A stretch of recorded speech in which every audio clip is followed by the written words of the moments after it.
faithful, we are back yet again for another State of the Franchise episode, and I can guarantee you, Jason, we're going to have a spicy one on our hands.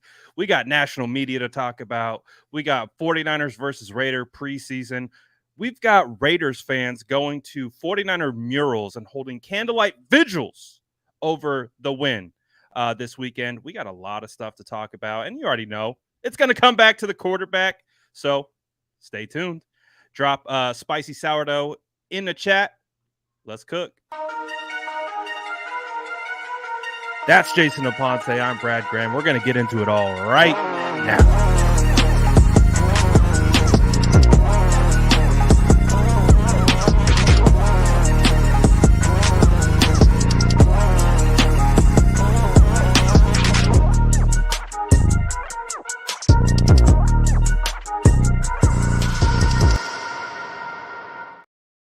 What's good, gang? Oh boy, we got a lot of stuff to talk about. There are also congratulations to be in order, but we're going to get to that in 1 second, Jason, because when we were going through the game, I saw this tweet pop up in my feed, and I was like, oh,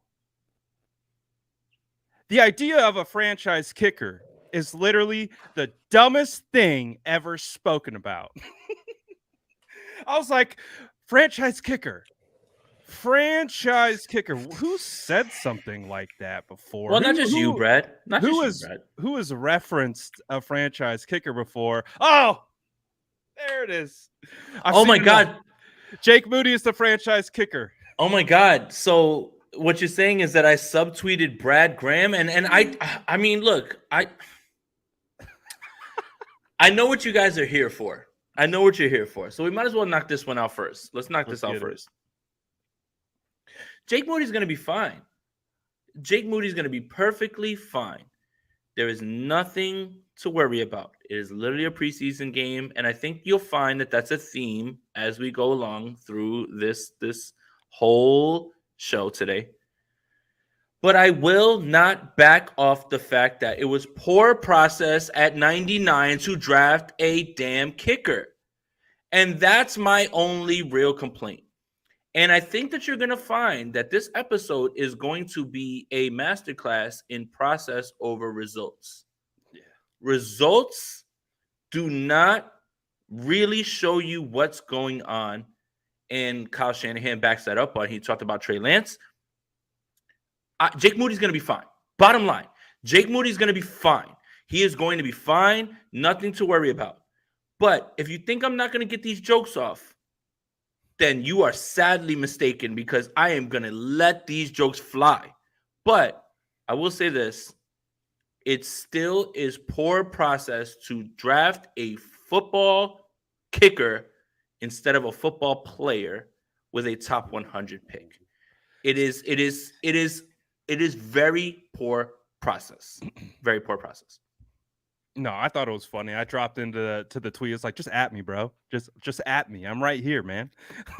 But I would never do that to you, Brad. I love you too much, man. In all seriousness, we just got a update. 49ers. Oh, never mind. They've removed Daryl Johnson from the IR. I thought they were saying they replaced someone on Dante or Daryl? Daryl Johnson. Dante Johnson. But in all seriousness, yeah, I know there's a couple key points that came away from that Raiders game. One of them being Jake Moody getting iced twice in a row. Josh McDaniels was coaching that like it was a playoff game. He was a menace. I think they game planned. I think part of it was like he's got to flip the culture. He's got to flip the fan base. They game planned. They had a bad rap going into that. He's had a bad rap all offseason. They needed to look good. And guess what? The Raider fans ate it up because against the 49ers, and they smushed us into the ground. And now they're literally, I don't know if you've seen the video, that Debo mural in San Jose at Shoe Palace. Raider fans went there and they had a candlelight vigil over a preseason game. It was their Super Bowl, Jason. All 12 of the Raider fans in attendance must have been excited.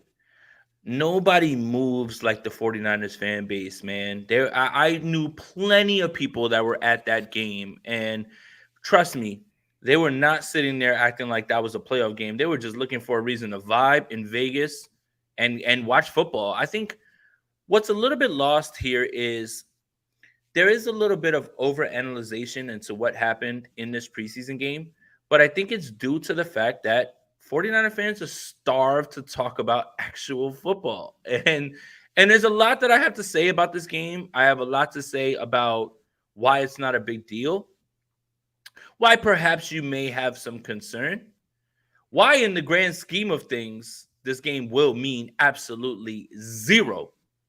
But I will not deny the fact that 49er fans are a passionate bunch and they are dying for football to start. Dying for football to start. And I agree 100% with them because I'm dialed in. I'm locked in. I've watched this film 3 times. I watched the Hall of Fame game a bunch of times. I've watched everyone else's film. I'm locked in. I was up last night watching Hard Knocks. Locked in. By the way, speaking of Hard Knocks, real quick, Bradley Graham, did you get a chance to watch it? I did not watch yesterday's episode. So yesterday, spoiler alert, guys, and if you haven't seen it, you might just want to like log out, log back in, in 2 minutes. They had the mentalist, whoever that is, somebody from NBC who was on there, and he's somebody who can do some, I guess it's illusion, right? Like I don't want to call it magic, but he asked Miko Hardman, who's the team that he's going to be playing in the Super Bowl since he found the puzzle piece to finish it? And he said the San Francisco 49ers. Ooh, script was leaked. And he said, and he asked him, what was the score? What's the score of this game? And the Jets win. He goes, what's the score? And he says 31-21 Jets. This man literally turned over something that Miko Hardman was not looking at and flipped it around. And it was 31-21 49ers. Anybody who has seen the episode knows how cool that opening sequence was. They had Aaron Rodgers do a card thing. They had Michael Carter guess a number. It's just really good stuff. But Miko Hardman believes that the 49ers are going to be in the Super Bowl against the New York Jets. I thought that was pretty cool. Well, that's good that someone outside the San Francisco 49ers think the 49ers will be in the Super Bowl, because right now it's mass chaos over practice interceptions, near interceptions, preseason football. And I'm not sure I'd want it any other way, to be honest with you. It's our new reality. It's you either got to accept it and just deal with it. And I think that's where we're at, where 49ers, we've been talking about this stuff for so long. But before we get into any of that, there is congratulations in order. I did see a comment here that I think kind of surmised what we got right now. JC says, we got a professional writer in the house. What's he talking about, Jason? Today I was accepted into the Pro Football Writers of America, I guess, club, whatever it is. And for those of you that don't understand what that is, essentially I get a vote now for MVP, Offensive Rookie of the Year, Offensive Player of the Year, Defensive Player of the Year. Essentially, it's just another stepping stone in my journey of trying to do what I really love to do, which is cover this sport that I love so much and help you guys with content as well too. So, today was a day of reflection. I sat, for a long while looking at the email and I couldn't believe it. And I'm just so happy, man. I really am, man. It's just, it's been a long journey, and everything that we have put in as far as work, Brad and I going to the combine, going to the draft, being able to have this be something is something that I'm very proud of. And like, I'm just in a good space of reflection, and I'm excited for the season. And it's just, I would have never imagined, if you would have told me 16-year-old Jason that this would have been something that was possible, he would have just been like, nah, man. But yeah, your boy is going to get a vote on almost everything now at this point. And I would place my bets on Justin Jefferson winning Offensive Player of the Year. Just dude, in all honesty, though, huge congratulations to you. We know how much you've been grinding, doing all the work, breaking down the film, putting out articles, and like you said, you're on the scene too, man. So so deserving of this opportunity. Appreciate and you, I am looking forward I love to watching all the Justin Jefferson propaganda, to be honest. No, but I love watching all of us take the wins, right? Like seeing Brad on the radio, seeing Brad do Bleacher Report, having his own like segment on a TV network. Same thing with Steph, like being on TV. Jordan's now NBC, right? Like Steph getting recognized by the general manager of the San the Francisco general 49ers. manager of the 49ers, right? Like I love watching all of us because we've all come from the same place. We've all come from the same place of passion, enjoying this team, and wanted to just give our thoughts on this team. And I just never would have thought anybody would have ever cared what I've had to say. And I'm coming from a place of being humble and just saying thank you to you guys. And just, I'm glad that you guys are along for the ride with me. But yeah, today was really, really a big day for me, man. I'm really excited. And yeah, man, I mean, it's just, it gets better and better. Ironically, there's chapters for each team.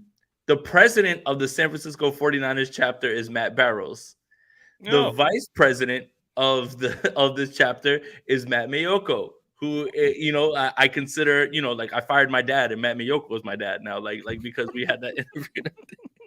But it's just cool to just like, you know, be able to add that to the resume, to continue to work and just know that the work's not done and there's a lot more to do. But like, I love seeing all of us grow, man, because they have to stop looking at us as we're, you know, oh, you're a podcaster, you're a content creator. No, like we're a part of this. We move. Like you now you have to recognize us.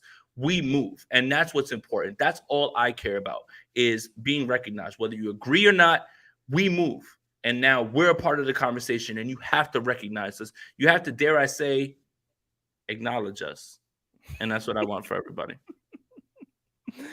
Dude, it's awesome. It's been phenomenal to be on this journey with you. I think, well, we're going on like 3 years now of like really diving deep, you know, we've definitely been in it in some form or fashion in a sense of a hobby, but we're in the thick of it for about 3 years now. And it's been pretty cool to watch everyone's growth together. And, you know, like you said, all these different people that we've been with that are either working for NBC now, like, or Niners Nation, or doing their own things, spots on radio, spots on TV. Like, it's super cool, man. And we're just people who like to talk about the San Francisco 49ers and break it down and give our opinions on it. And since we are here to give opinions, let's talk about it. One of the big spicy things to percolate from, I would say, Overreaction Monday and Tuesday from the 49ers preseason game has been a lot of conversation about Trey Lance, and you've gotten it from every angle. You've gotten Shady McCoy. You've got TJ Hushmanzada just eviscerating Trey Lance off a preseason game. You got Dan Orlovsky saying he's out of, like, this guy can't play on this team. You have Michael Lombardi referencing Trey Lance as a baby in a crib and his mother picking him up. And he apparently that somehow is tied to football instincts. Well, what's kind of and Kyle Shanahan spoke about it today. He reacted to it, but what's your just overall kind of thought process on some of these talking points? You want me to go first? Yeah, I want you to go first. Okay. Look me in the eye, whoever's watching. Look me in the eye, because I'm going to say this one time, and I'm going to say this one time very clearly. Just because you played the game of NFL football does not mean that you know anything more than anybody else. Okay? I want to give you an example. Ryan Clark walked on ESPN, whether it was yesterday, today. I don't watch ESPN because I would rather form my own opinions, and I don't care. And they never speak about the 49ers outside of the sensationalist BS. Ryan Clark walked on TV and said that George Pickens, the wide receiver for the Pittsburgh Steelers, who I love George Pickens. I think he's a baller. Me as well. Said that he's more talented and he would rather have him than Justin Jefferson. Let me tell you something. In any world, multiverse, universe, if you believe that, I don't care if you played 300 years in the NFL, you are dead ass wrong. There is no world that George Pickens is better than the best wide receiver in the world right now. So miss me with the player. Do you know more than a former player? You damn right I know more than a former player. You damn right I do. And I'm looking you dead in the camera and say that. Okay, Dan Orlovsky. Dan Orlovsky says, I've seen enough. I've seen enough. You've seen enough of what? What have you seen enough of? And no one's seen enough. There's 5 games, 6 games. That's fundamentally the problem, right? We haven't seen enough. The whole point of this is that you haven't seen enough. But you've come to this conclusion. And I also want to preface what I'm saying with this. There is a world where Trey Lance is not good. Let's put it all on the table. Let's put it all on the table. There's a world where Trey Lance may not be a successful NFL quarterback. There is. And you need to understand that. But to understand that now after 5 games, when you've got a sample size of other players year after year after year after year, and you always give them an excuse. Well, he needs a new play caller. Well, he needs new playmakers. Well, he needs this. He needs that. And now Trey Lance is done. Okay, Michael Lombardi, let's get to it. Where has the analysis gone? Where's the professionalism gone? Leave that to me. Leave that to me to be over the top and yelling and being extra and all that stuff, right? Because I'm just a podcaster. I'm just a YouTube guy. I'm just the guy in front of the Spider-Man stuff. Leave that to me. You're a professional writer, Jason. Come on now. Well, now I am, so let's talk about it. Let's talk about it. You're so smart, Michael Lombardi. Did anybody remember that you talked Bill Belichick out of drafting Warren Sapp with the 10th pick so you could trade down with the San Francisco 49ers to 30? So you could take some guy who lasted 2 years in the league? You're so smart. You're so smart that you were the Cleveland Browns general manager and literally got fired the year after. You're so smart and you're so smug. Every single time this man talks, it is with a smug apparent, like he acts like he's won anything. You didn't win. Oh, man, I'm trying not to curse. You didn't win anything. You didn't win anything. You were just a part of the Patriots organization. You didn't win anything, Michael Lombardi. You're nobody. The only thing you do is you share a name with a guy who actually won stuff, Vince Lombardi. Go get lost. Dan Orlovsky, LaShawn McCoy. Let's talk about it. LaShawn McCoy. Let's talk about it. LaShawn, Shady, love you, buddy. You're one of the best running backs I've ever seen play, and I do think that you do not get your props. You do not get your flowers. But you absolutely don't know how to analyze this game. Dak Prescott is ass, you said. I don't think any of us can actually say that Dak Prescott is a bad quarterback, right? You said, no, hold on. He's on the Cowboys, so he gets a lot of scrutiny. Hold on. And LaShawn McCoy said that he was at Dallas Cowboys practice and this happened with this guy, and none of that happened because you lied. You were never there. You were never at any practice. All of this to say this. There is a world where Trey Lance is not a good quarterback, 100%. But you are absolutely tripping if you think that I don't know more than an NFL football player just because he played football. I don't want to hear it. When you hear people saying that Justin Jefferson isn't as good as George Pickens, when you hear Dan Orlovsky, who is by far at the best, this is the best thing I could probably say, mediocre backup lifer. For him to say that he's seen enough, I'm sorry. Even the great Jerry Rice, the greatest, that man gives off bad advice when he talks about NFL football. I don't want to hear it anymore. Listen to me. Just because he played NFL football means that he has a much more informed opinion than me. Yes, that is true, but it's still an opinion. And opinions are wrong every single day. And all of these opinions come from a place that is incredibly either biased, angry, or something else that I don't want to say. But listen to me. Trey Lance could absolutely be bad. Absolutely. He could. But you are out of your mind if you think I'm going to listen to Dan Orlovsky, LaShawn McCoy, TJ Houshmandzadeh, or Michael Lombardi about it. I promise you, I do not care what any of them say. Sorry, that's a long rant. Brad, you got it, buddy. Oh no. I was sitting back enjoying The chat loving it. Been missing Spicy Aponte.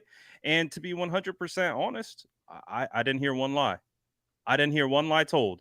He has more credibility than me. But someone who played NFL football said right to your face that George Pickens is good as Justin Jefferson, but he has more credibility than me.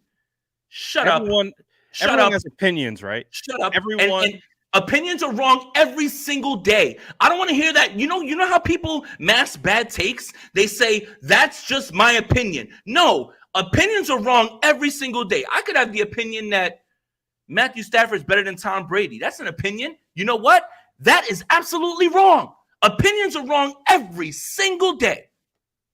I'm sorry. I'm done. No, I'm enjoying this thoroughly because you're absolutely right.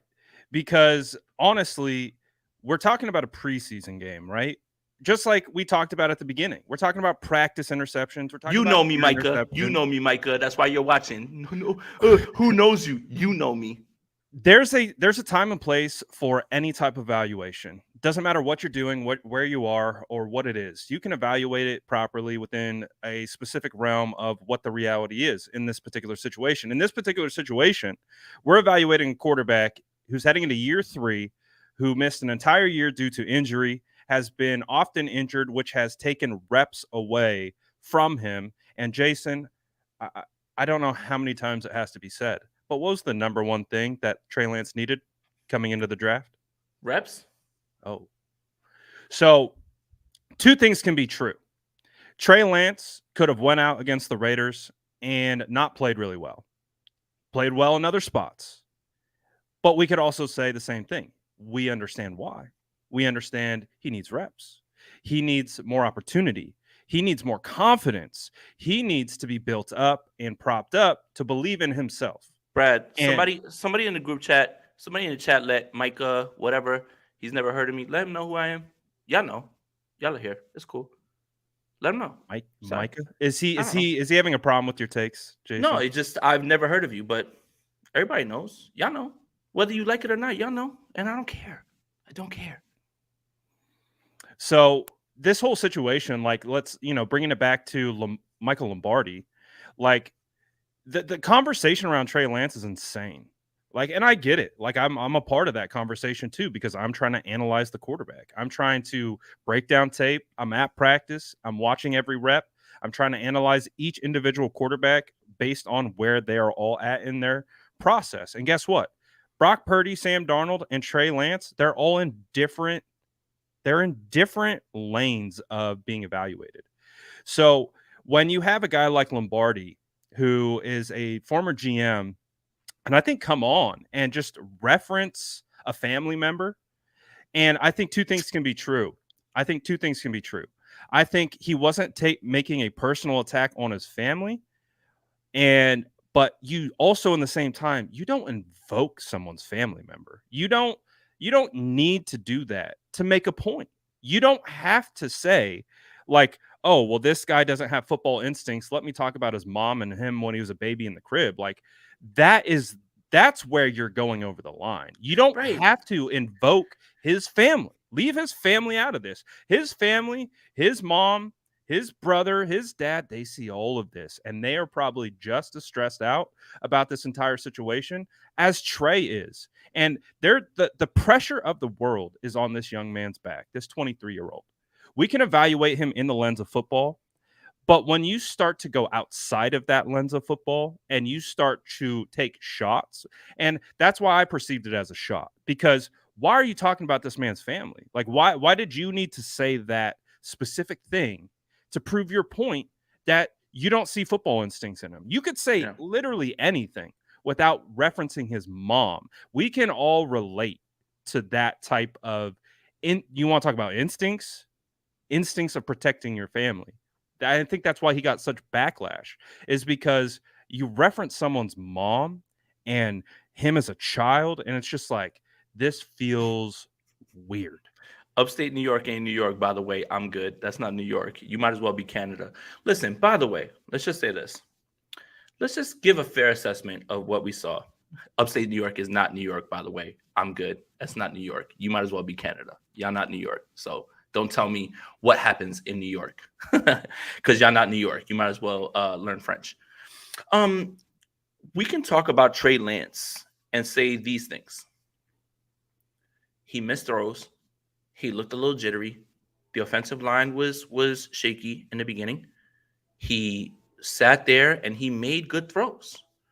And he literally did things across that game later on that he looked better at. And I think all of those things are true.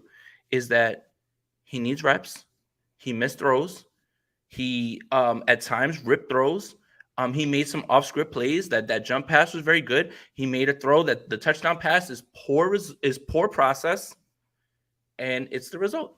Like, that's the thing. It's like, if you look just like from the box score perspective, you would look at it and say, well, Trey was dealing. And I don't think anybody 15, 112 yards, right, 111 passer rating. And I don't think that anybody who watched the game can feel that performance lines up with those stats. And that's fair. Like, you have to literally be objective. So in the beginning, the first drive, okay, the offensive line broke down, cool, and this is the reason that, and I'm interested to get your perspective on linemen, since you're our lineman guru. But the linemen are backups for a reason. All 5 of them. That's why they aren't starters. But the second sack I can put on Trey. I can absolutely put on Trey. He had a throw that was right there, that was dialed up for him. He didn't throw it. He looked at it. He didn't throw it. And you know what? You held the ball too long. And that's the consequence. Remember what we talked about with offensive line and quarterback play kind of going hand in hand? If a guy's getting the ball out fast, then the offensive line looks like they blocked. And even if that's not true, like, the ball's out, right? But if you hold the ball a little too long, these guys can't block for too long. For me, it just realistically, I think there's an objective way to point out the things that Trey needs to work on while talking about some of the things that he has done well without talking crazy about his family. Like, I kind of understand what Michael Lombardi was doing when he was talking about, the quarterback instinct thing. But it was just a little too over the top. And it just feels on brand for somebody who said that Cam Newton wouldn't be good in the league because he doesn't care about football and he would rather have Blaine Gabbert. And Cam Newton is an MVP. And actually, Blaine Gabbert's still in the league. Good for him. But I think we know who we would take 10 out of 10 times. Because a person's in the NFL, because a person has been in the NFL, does not make their word golden. We are all still evaluating. We are all still trying to figure things out. You get some things right. You get some things wrong. But for him, it's very much black and white. I have the observation because I was a personnel person when the Patriots won. Yeah, it's really easy to brag about the rings you won as a personnel person when Tom Brady's your quarterback, right? Like, everybody can, get all that off, right? But, like, for me, it's more about what is professional. Like, it's just not professional. And, I know there's a saying, when they go low, you go high. Sometimes when they go low, I go lower. And I looked it up. I looked up your draft picks, bud. I looked up all your draft picks, bud. Oh, he pulled the receipts. I pulled the receipts. You drafted Jamarcus Russell, pal, for the Raiders. Did we forget? He was the GM. Did we forget? Oh, really? Don't come crazy talking and then expect me to, like, not do my research. I've done the research. It's unprofessional to say that his mother lifted him out the womb and he didn't have quarterback instincts. It's not unprofessional to say that you don't believe that Trey Lance is going to be good. That's not unprofessional. Let's get it all the way out there. Like, enough, man. Enough. Yeah. I think that's the point. I think you hit it right on the head. I think that's really what the situation is. It's like, we can critique football. Listen, like, I played football. I practiced. We watched tape every single day after practice. And listen, my coach, when I messed up, he didn't put his hand on me and go, listen, Brad, I know you haven't played a lot, and I know you need more reps, and I know you need more practice. He doesn't say any of that. What he says is, this is what you got to do. This is what we expect. These are your responsibilities, and you did not do it. This is where you messed up. This is where you need to correct. Next play. That's how, like, when you click over to, like, football mind and we're breaking down tape and we're being objective from what we can see, That's how you analyze it. Like, I know a lot of people have taken opinions and then made extremes off of analyzing the tape. But if you go into the tape, Trey Lance was not perfect. He made mistakes. He threw balls that he should have thrown. He threw balls that should have been intercepted. But some of the beauty in the dropped picks, Trey Lance made arguably his two best throws of the game after that dropped interception to the linebacker where he stared down the route. And and that's where you see, like, yes, this guy needs more reps. He can do it. It's there. He's showing you he can do it, but we got to stack. We got to make this happen from the jump. We can't take a sack on a basically 2-3 step drop read, ball out. Like, you got to get the ball out. There are rules to this game. And if you don't play by those rules, you're going to get critiqued by anyone who somewhat understands those rules. That doesn't mean that's character assassination. That doesn't mean you hate this guy. It just means you watch football, you know what it's supposed to look like. That's not what it's supposed to look like. We identify why it doesn't look like it's supposed to and how to correct it. That's how football evaluation works. A lot of this is we have Lombardi being attacked for the Mac Jones at 3 thing during the draft, after the draft, multiple times after the draft, probably feeling some kind of way about 49ers fans, and he's probably relishing a little bit that Trey is struggling, and he gets to throw it right back in their face. Like, that's, I think, part of this. And so the thing is, like, that's why I don't love what Lombardi said. Like, I've been critical of Trey on that tape. I did a whole film breakdown, and I did not love some of the things that I saw. No, but I and also it's easy things that like you're missing too. Like, it's things that you should feel like are baseline, and that's what's more frustrating. It's not like going through reads. It's like, damn, the ball's there, throw it, rip it. Like, like, that's the thing. It's like, I don't want to cut you off. I'm just gonna say this. I understand why people would be skeptical of Trey Lance. I understand. I just think it's out of bounds to talk about his mom and talk about, like, his mom, like, lifting him out the womb and all that stuff. Because if you are so easy to rip a player who is playing, then why shouldn't we be able to rip your GM record? Why shouldn't we be able to go back and go through your GM record and critique you just as harshly as you are this young man that you haven't seen play football? Look, betting that a rookie quarterback or somebody who hasn't played as much of, as Trey Lance, betting that he won't be successful, that's like a plus 300 bet. You're probably going to win. So you're not exactly jumping out on a limb. What's jumping out on a limb is saying that Trey Lance is going to succeed against all these odds and everything. You're not exactly, like, breaking any ground, right? Like, you're not breaking ground saying that the whole deck is stacked against Trey. Against him, right? Like, you're literally taking a plus 300 bet in betting terms. Like, you are literally taking a minus 300 bet. I'm sorry. Plus 300 means you're underdog. You're taking like a minus 300 bet, meaning that it's the favorite. Your favorite. That the young man is not going to make it. Sorry. I'm getting a little ahead of myself, but that's the thing. It's like, you're not breaking ground saying that you believe that Trey Lance is going to be successful, and you're not smart.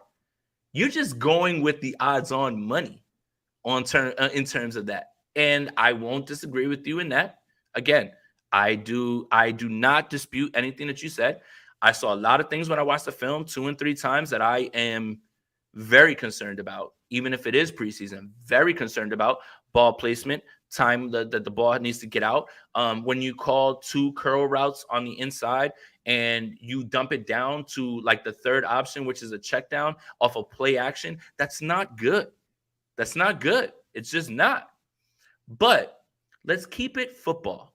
Let's keep it football, and let's keep it about what he's doing on the field. And another thing is a lot of these media, content creators, whatever it is, ripping on the 49ers quarterback situation has been a cash cow since the 49ers traded up to number 3. Mm-hmm. So many were predicting whoever it was, Mac Jones, whatever. That's how you generate the views. Everything that I said about all those people that said all those things about Trey Lance is absolutely 100% true. 100% true. Because they get things wrong all the time. And opinions are wrong all the time. But let's keep it football. Keep it football. Do not cross those lines, because I guarantee you, Michael Lombardi, you would not say that right to Trey Lance's face, because you know the conversation would go a different way. And I think I think the way you kind of summarized it is 100% correct. Like, we can talk about football. That's what we're here to do. Like, obviously, it's the whole situation around the quarterbacks. It's beyond football. Like, it's personal. Like, you have people online, and we know the internet's a wild, wild west these days, especially on that X app. People taking shots. Someone trying to give a football opinion. Someone comes in and takes a direct shot, and it's just back and forth, back and forth. People just dunking on each other, and it creates this animosity and this vortex of negativity and toxicity where nothing can be discussed. Like, you can't even give an objective football opinion, because if it doesn't hit the ears the right way for this said person, they're gonna lose it on you, and they're gonna call you every name in the book. And it's just like, man, we're not even talking about football anymore. I'm seeing people talk about, like, they don't even want to see Brock Purdy win a Super Bowl. Because they want Trey Lance. And it's just like, that's beyond where we're at least where we should be at. And I think that's kind of a perfect example of, like, we went all summer doing our best not to talk about the quarterback. Like, we went out of our way to talk about every position group, every player we could think of, every possible storyline outside of the quarterback, because we have literal offseason quarterback fatigue. But guess what? We now got practice to reference. We now have game film to reference. So what are we going to do? We're going to talk about it. We're going to break it down, and we're going to evaluate it. That's what me and you do. Like, and we've been doing this for 3 years. Both you and I, we've gone to training camp. You weren't able to make it out to training camp this year, but you were there his rookie season. You were there his sophomore season. We have baseline understandings of watching this kid develop in front of our eyes. Me and you are probably up there in that top 2% of people who've watched Trey Lance play football the most. Yeah, because unfortunately, it's only been training camp, and it's only been the preseason. Yeah. So, like, if you've been to training camp for multiple years, you have a pretty solid baseline of where Trey Lance is at. Mm-hmm. And then you cross-reference with the tape that everyone has, and you start to build your baseline evaluation. And then what we're doing is we're building, stacking, and collecting information and building on it. Did Trey Lance have a good performance? No. Was it the worst performance ever? Not necessarily. He made some like that one throw to Chris Conley. I think he had two deep. Yeah, two rips to Chris Conley. Yeah, there were rips. That is rips. Like, that's what we're looking for. Yeah. And even in the throws that he didn't make, you could tell he knew where to go with it. Mm-hmm. He just didn't pull the trigger. That's correctable. Like, and I think people have a hard time processing that. Like, yes, he didn't pull the trigger, and it turned into a really bad play, turned into a sack or a sail. But that is correctable. And how is it correctable? More tape study, more reps, more confidence. Yeah. It's not a fatal flaw. It's something that you just, a 23-year-old with the weight of the world, the entire internet yelling at each other over him, yelling at the players about him. Like, I have an honest question for you, Jason. Yeah. At what point does this Trey Lance situation become a distraction? Like, where we call it a distraction, like where these players are never going to not be asked about this situation. Mm-hmm. We're getting NFL employees, whether you or 49ers employees, whether you agree with their takes or not, getting roasted over the coals. Like, it's I think we're on like that tier of, like, these guys having to weigh out, like, is this worth it? And I think that's what's kind of concerning to me. Yes and no. Yes, because the conversation has been dominated over this, instead of the conversation being that Brock Purdy's ready to go in week 1. And that's kind of what we should all be focused on and happy about, that he's had no setbacks. And regardless of practice reports, Brock Purdy, who played so well at the end of last year, is going to be ready to go in week 1. And I think that's music to 49ers ears because of what they saw. And why wouldn't it be? Yes, I kind of understand that, but no, also because the 49ers have done this to themselves. When you move up to number 3 and you draft a quarterback it doesn't matter who the quarterback would be. They're going to be the focus of attention. Mhm. And there is a large discussion, I think it was Marcus Spears, about what does this trade look like? Like, what did the Miami Dolphins gain from that trade? I think they got like Jalen Waddle and Bradley Chubb, and then there's a list of players that the 49ers could have had at number 3 that are all great football players, like Penei Sewell, Micah Parsons, all those things, right? But no, this is just part of what goes into being quarterback for the San Francisco 49ers. And that's really it at this point. Like, it doesn't have to be anything more than just judging him from what he's doing on the field. I think that at the end of the day, that's all it is. I don't think it's a distraction because I think the culture that they have built here is too big. Kyle Shanahan, John Lynch, everybody knows what's at stake, right? And Trey's not the starter. So yeah, I don't see like why it would be a distraction for a room full of professionals, why it would be a distraction for a team that has one focus and goal in mind, which is, finally finishing the job. But Trey's just a backup, like, unfortunately, like, as of now, he's a QB2, QB3, wherever you feel like he lands. I don't think that it's so much of a distraction. I really don't. In my opinion. We'll get to the super chats, but I think that's kind of like my point. It's like they're like it's not nothing's defined yet, nothing's set in stone. They're talking about his being potentially quarterback 3. Like, you're hearing it from Mayoko. They're like, oh, Sam now has a slight edge. The Greg Papa one was right, exactly. So if you have a third string quarterback who's dominating national conversation, and these players, Kyle Shanahan asked today about national reporter or national whatever talking about Trey the way they're talking about it, he's got to answer that question. He's got to get prepped going into this press conference about this situation. Like, these players, hey, ex-player, what do you think about this constant conversation about Trey? You know what? I'm not saying Trey himself is the problem. It's the conversation that has evolved around him that is now so toxic. Like, again, this is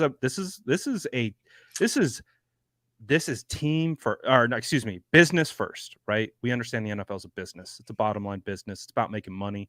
It's about marketing. It's about image. It's about presenting yourself in a certain way. So again, that's why I asked the question, is because it just feels like, at what point do these guys like just throw their hands up and be like, like, we don't know. We don't know what the future holds, but we're tired of this. Again, it's just a question, just a thought. No, and my thing is I believe that this team is too strong. What they built is too strong. How they built this team is too strong to allow something like this to be something that gets in the way, right? I mean, the large discourse about Jimmy Garoppolo while he was here, Mr. Jimmy. I think times were simpler when Jimmy was here. I think we all could agree with that. Like, I think it's a little bit more complicated now. Counterpoint. Yes. The locker room was rallied behind Jimmy. Exactly. I think it was a little bit easier when Jimmy Garoppolo was here, regardless of your feelings on him. This team loved him, and they moved. Now, this has become something that is not a problem in the 49ers locker room. Let's just get to it, Brad. The people that are upset about Trey Lance and everything are 49ers fans. It's not the locker room. Yes. The locker room understands what's going on. They all want Brock. You heard Trent Williams. I don't care about practice interceptions. You heard Kyle Shanahan. I knew within 3 games that he was a guy. I don't think the locker room cares. The larger discourse and the toxic discourse is amongst 49ers fans. That's and not true. In that locker room. Well, now media as well. Well, media as well too, right? National media has figured out the cheat code to make things and content pop in the offseason. All you have to do is talk about the 49ers quarterback situation. That's it. Because you'll have a side that, if you praise Brock Purdy, there's a side that'll say, I'm not sure Brock's that guy. If you praise or if you talk crazy about Trey Lance, you'll have the people that are ready to die on their swords to block Trey Lance. So it's not a problem in the locker room. This is a problem here. This is a problem here with us. And to be fair, the 49ers quarterback controversy, whatever it is, the discussion has been going on for a long time. Like, I remember my father saying, I will not watch the 49ers if they move on from Joe Montana to Steve Young. Well, I got a message for you, Pops. Steve Young was actually pretty good at football. So it's going to be going on for a long time. So, no, I also think about the situation when Miyoko said the thing about Sam's arm, and then the reaction that got. Yep. You got that went all the way to Pat McAfee show. Like, so listen, this quarterback conversation, it's been at the forefront of everyone's mind. Everyone's talking about it. Everyone's got an opinion. It's interesting. But I do want to get to your guys' super chats. I've been kind of hoarding them over here on the side. So we're gonna shout out to everybody in here, man. Whether you agree or you disagree with my rant, whatever, I don't care, man. Ryan Clark's wilding for saying that George Pickens is better than George Jefferson, Justin Jefferson. That in no world, in no way can you frame that as right. And you know, like I pointed out, Michael Lombardi, man, you such an evaluator. Why you drafted Jamarcus Russell? Why you told Bill Belichick not to draft Warren Sapp, and you traded down for a guy that was bagging groceries in 2 years? So you don't clearly know it all. So anybody that's like, oh, well, he knows more than you, maybe because, you know, you just see former general manager on his thing. But he's still a dummy sometimes too, just like I am. So I don't want to hear it. Yeah. So, like, honestly, regardless of what quarterback you like, I'm assuming you're a 49er fan. And I'm assuming you want the 49er fans to win it, or you want the 49ers to win a Super Bowl. Now, I've seen it. Clearly, I've seen takes that say otherwise. That's crazy. That's crazy. I would never say that. I would never say that. I don't care. If Sam Darnold just popped out of nowhere and just became this, like, overall football god and the 49ers won, do you think I'd be sitting there like, damn, I can't believe Sam Darnold led this team to a Super Bowl? I don't care. I don't care, man. Like, I think I know you long enough to know that, like, you've been down on guys and they flipped it around, and you give them their credit. You give them their flowers. Like, Ambry Thomas. Like, Ambry Thomas. We've both been down on Ambry. And Ambry Thomas hooped. He hooped. Balls out. He hooped. So that's the thing. It's like we also don't push away new information. We accept all the information because that's what football is gathering information and evolving your opinions. And you are allowed to change your evaluation and opinion when presented with new information. Standing rigid in a take, you will find every single way to make that take stick as opposed to being fluid. That's the problem. Yep. All right, let's get to some of these super chats. Gammon starting us off with a super chat. I'm going to go down in order now on all the super chats. If you have any questions, comments, get them in. We're just pretty much doing super chats for questions right now. He says, through practice, preseason isn't definitive, though practice preseason isn't definitive. It highlights concerns. Depth at O-line is worrisome. We've seen a season with both starting tackles out. Thoughts? I understand being concerned about the offensive line depth, but unless you're planning for all 5 offensive linemen to be out at the same time, then I wouldn't be too concerned. 31 other teams have offensive line concerns aside from their starters. 31 other ones. That's a bar right there. Yeah, and my thing is the Kansas City Chiefs are probably your best example during the Super Bowl. They had to, like, basically start 5 depth linemen, and even the great Patrick Mahomes wasn't able to do anything with that. So I understand that. I mean, it's not ideal to have backup linemen playing, and sure, it's the NFL. There's a war of attrition. There's going to be guys that are going to get injured. But when you have one backup playing with 4 starters and a coach who knows how to keep things away from him and also not put him in bad spots, I think you're going to be okay. I just want to point out that there's no team in this league, none of them, none of the other 31 teams that wants to see their backup offensive linemen play. Some of them don't even want to see their starters play. Yes. So, like, there's teams without starters. Yes. So, I mean, depth O-line is what they are. But if it's one person with 4 starters and a coach who knows how to scheme around it, I mean, hell, Kyle Shanahan had you fooled that Tom Compton was one of the best right tackles in the league when Mike McGlinchey went out, right? Elite run blocker. Right. Elite. Right. So, yeah. So my thing is, I understand the concerns. Nobody wants to see all 5 of their guys go out.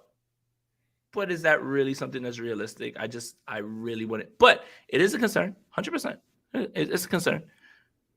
No, I think you absolutely nailed it on the head with your every 31 team other than the 49ers as well is concerned with their depth at offensive line. That's just how it is. Offensive line is a talent depleted position because if you're athletic and big enough, you play defensive line and you get paid to play defensive line. There's not a whole lot of incentive to play O-line. So if you're athletic enough to play defensive line, you're going to go over there.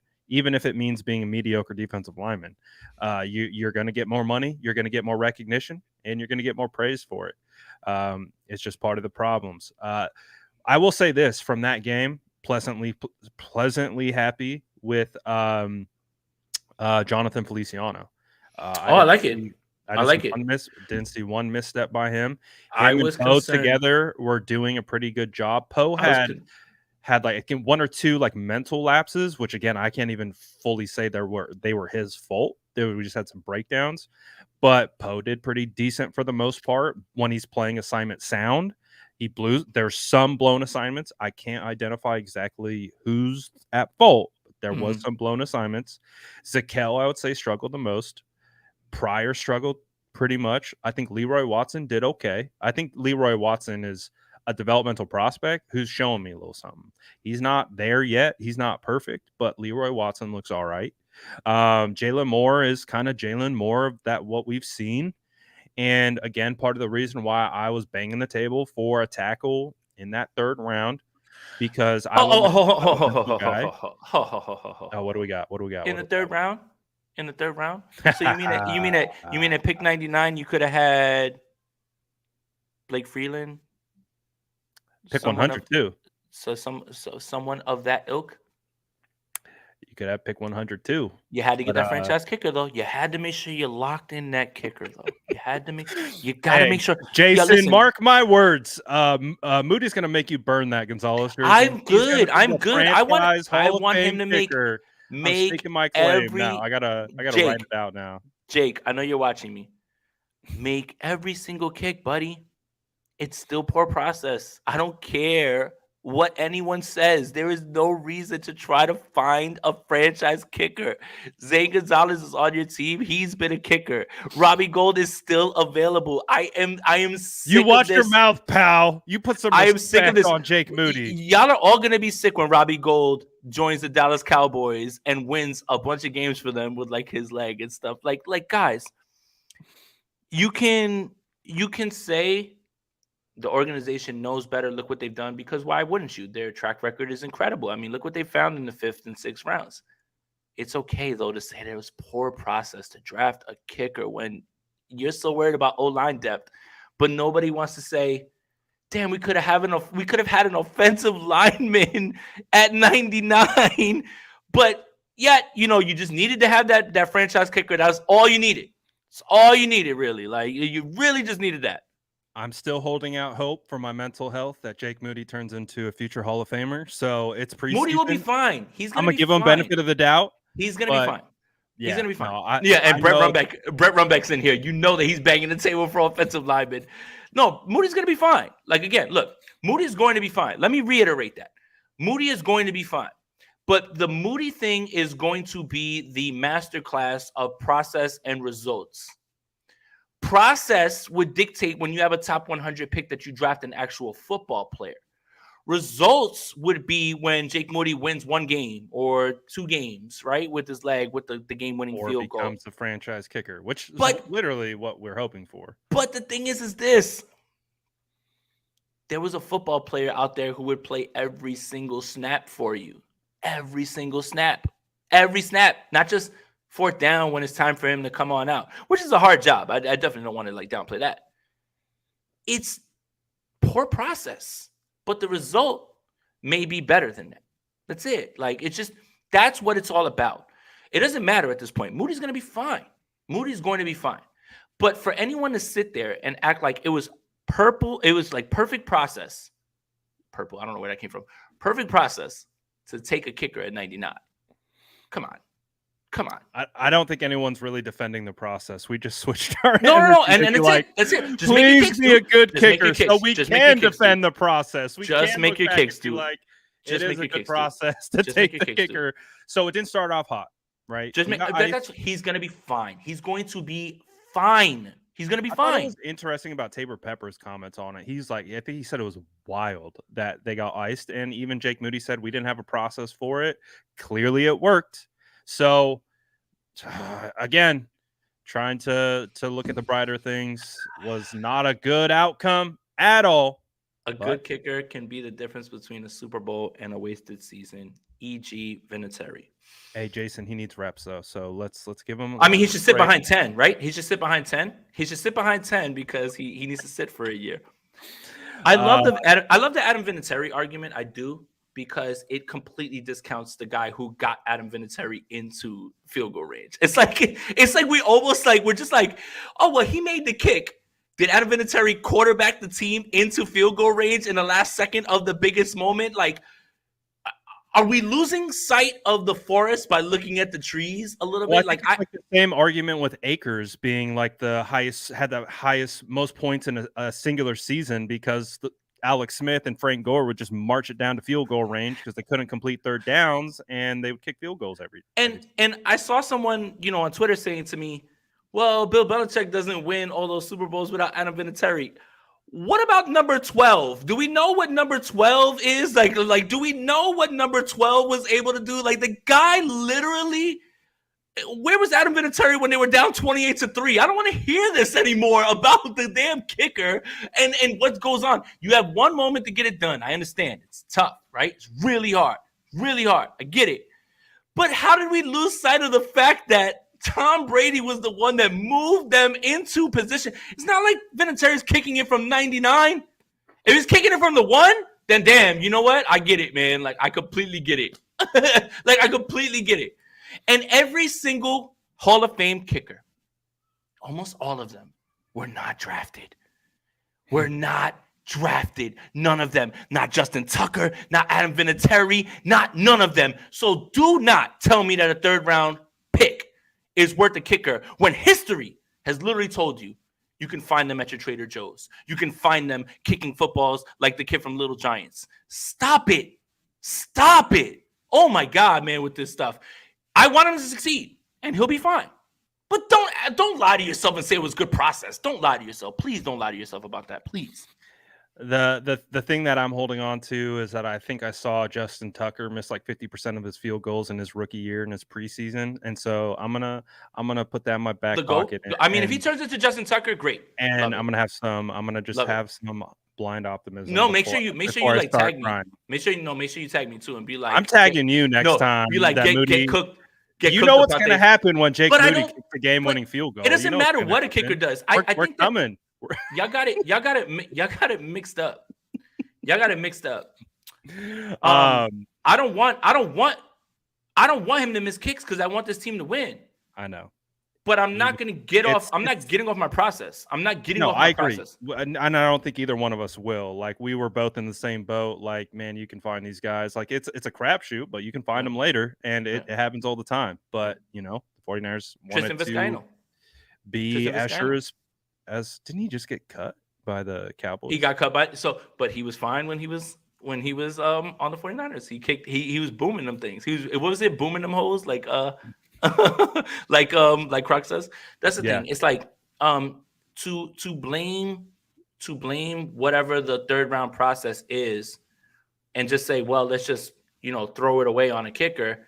So you're saying that you've got a track record of not hitting on third round picks, and then you say, well, since we're so bad with third round picks and we haven't really hit on any of them, let's just use it on a kicker instead of trying to rectify that. Like that is literally the most backwards argument ever. If you're doing things wrong, do not just get away from it. Maybe just stop drafting running backs in the third round, even though TDP might be all right. But it's just like, come on, man. Come on. Yeah. What are we doing here? The story's still out. What are we doing? Moody's going to be fine. Steven Draper says, Jason with the Jason mask on, get him a Y'all missed it, though. This is when he was ranting. Y'all missed it. Double said Jason, NWA Aponte. Y'all missed it. I have been too measured. I've been too calm. Y'all asked me, like, where's the spice? All that. this week, all these things that have been said, I had to let it fly. And I got the house to myself. I can yell as loud as I want. I'm going to do things like this eventually, but at the right moments. And this felt like the right moment because there was too much unworthy criticism and things that were being said that were uncool, man. And I also had to pull receipts on everybody else. Since everybody wants to pull receipts and talk about, well, I told you Trey Lance wasn't good. Okay, cool. Why'd you draft Jamarcus Russell, Michael Lombardi? Why'd you tell him not to draft Warren Sapp? Like, I got you too, bro. Like, I like it. It's if it's fair game to pick apart this young man while it is because he's a football player, then it's fair game to talk about your resume because you weren't that good either. Tia says, I'm disappointed none of the players on or the 49ers are standing up for I'll let you take that one. I'll let you take that one. I mean, to be honest, I think they have throughout the majority of his career. But at a certain point, it's like, when are you just pouring more gasoline on the fire? I did see something while we were actually on here where former teammate of Trey Lance, let me see if I can find it here. Raheem Mostert responded to Michael Lombardi's thing. So Raheem Mostert, as we know, says, hey, man, y'all need to stop disrespecting him like this. This is crossing the damn line. Everyone has something to say, but can't back their own BS up. That is your whole point. That is my whole point. It's That's like, your okay, whole man. point. It's like literally, okay. You have criticisms of Trey Lance. Some of them are warranted. Fine. But don't think I can't go and look back on your Literally, all you have to do is Google Michael Lombardi draft picks, and you will see bust after bust after bust after bust. He got fired after 1 year with Cleveland Browns, and the only reason that anyone holds him in high regard is because Bill Belichick, who, by the way, doesn't have the best track record with, moving coaches up. Okay.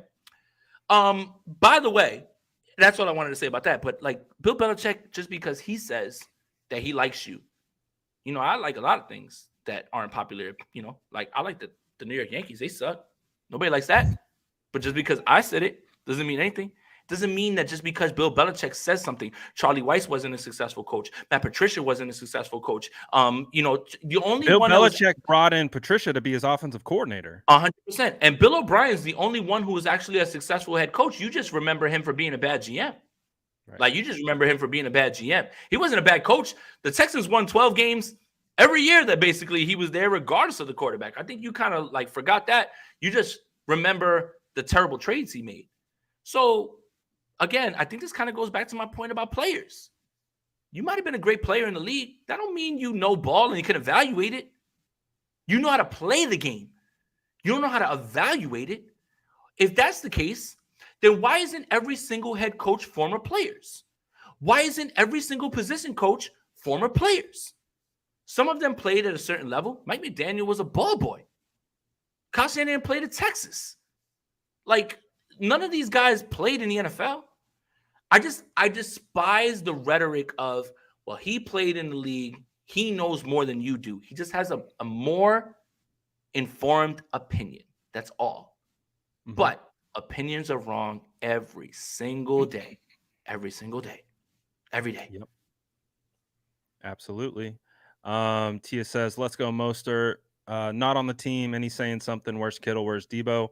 Again, at what point do all these players coming out create a distraction? What does that really do? What is it? They're just, it feels like it just adds more to the conversation. You know what I mean? It's just like, it's a double-edged sword, right? It's like you say something, it's going to reignite that conversation. It's going to reignite bad takes from random people. It's just, it is what it is. I want to lighten it up because I've been a little spicy today. But Jay Cruz says, Andy Reid was in a kicking competition when he was 10, even though he was probably 22. And I think that picture, like that picture of Andy Reid being in that competition. Like, it's so good. Wait, what a great comment. I love it. Gammon with another super chat says, Jason joined the esteemed PFWA any secret Illuminati society undertones? Were you welcomed with a humming song from Wolf of Wall Street? Yeah, Yes. what's the initiation process like? Well, basically, I woke up and the door opened. I got a knock on my door. The door opened, and they put a black bag over my head, and he just like took me, and I'm just like, "Where am I going? Unhand me!" And then like I ended up like in this room. There was a bunch of candles, and there was a bunch of guys in black robes, and they took off their masks, and they said, "You're one of us now." And I'm just like, "One of what?" And like they handed me my paper. I signed it, and then I had to pay money to them, and all I got from it was a vote for MVP, Offensive Player of the Year, all that stuff, and an NFL Plus subscription, which I'm very excited about. Like they gave me NFL Plus for free for the entire year. So that's all I really got, Gavin, from it. And I also got taken in a ride in a black van. Well, that sounds exciting. But sounds like there's a lot of perks that come along with that too. NFL Plus, baby. See. Tyler says, Jason and Brad, could this be considered bullying towards Trey as well? I guess it could be, but I think the extremes you can always quantify as there's a line. Again, we've talked about it.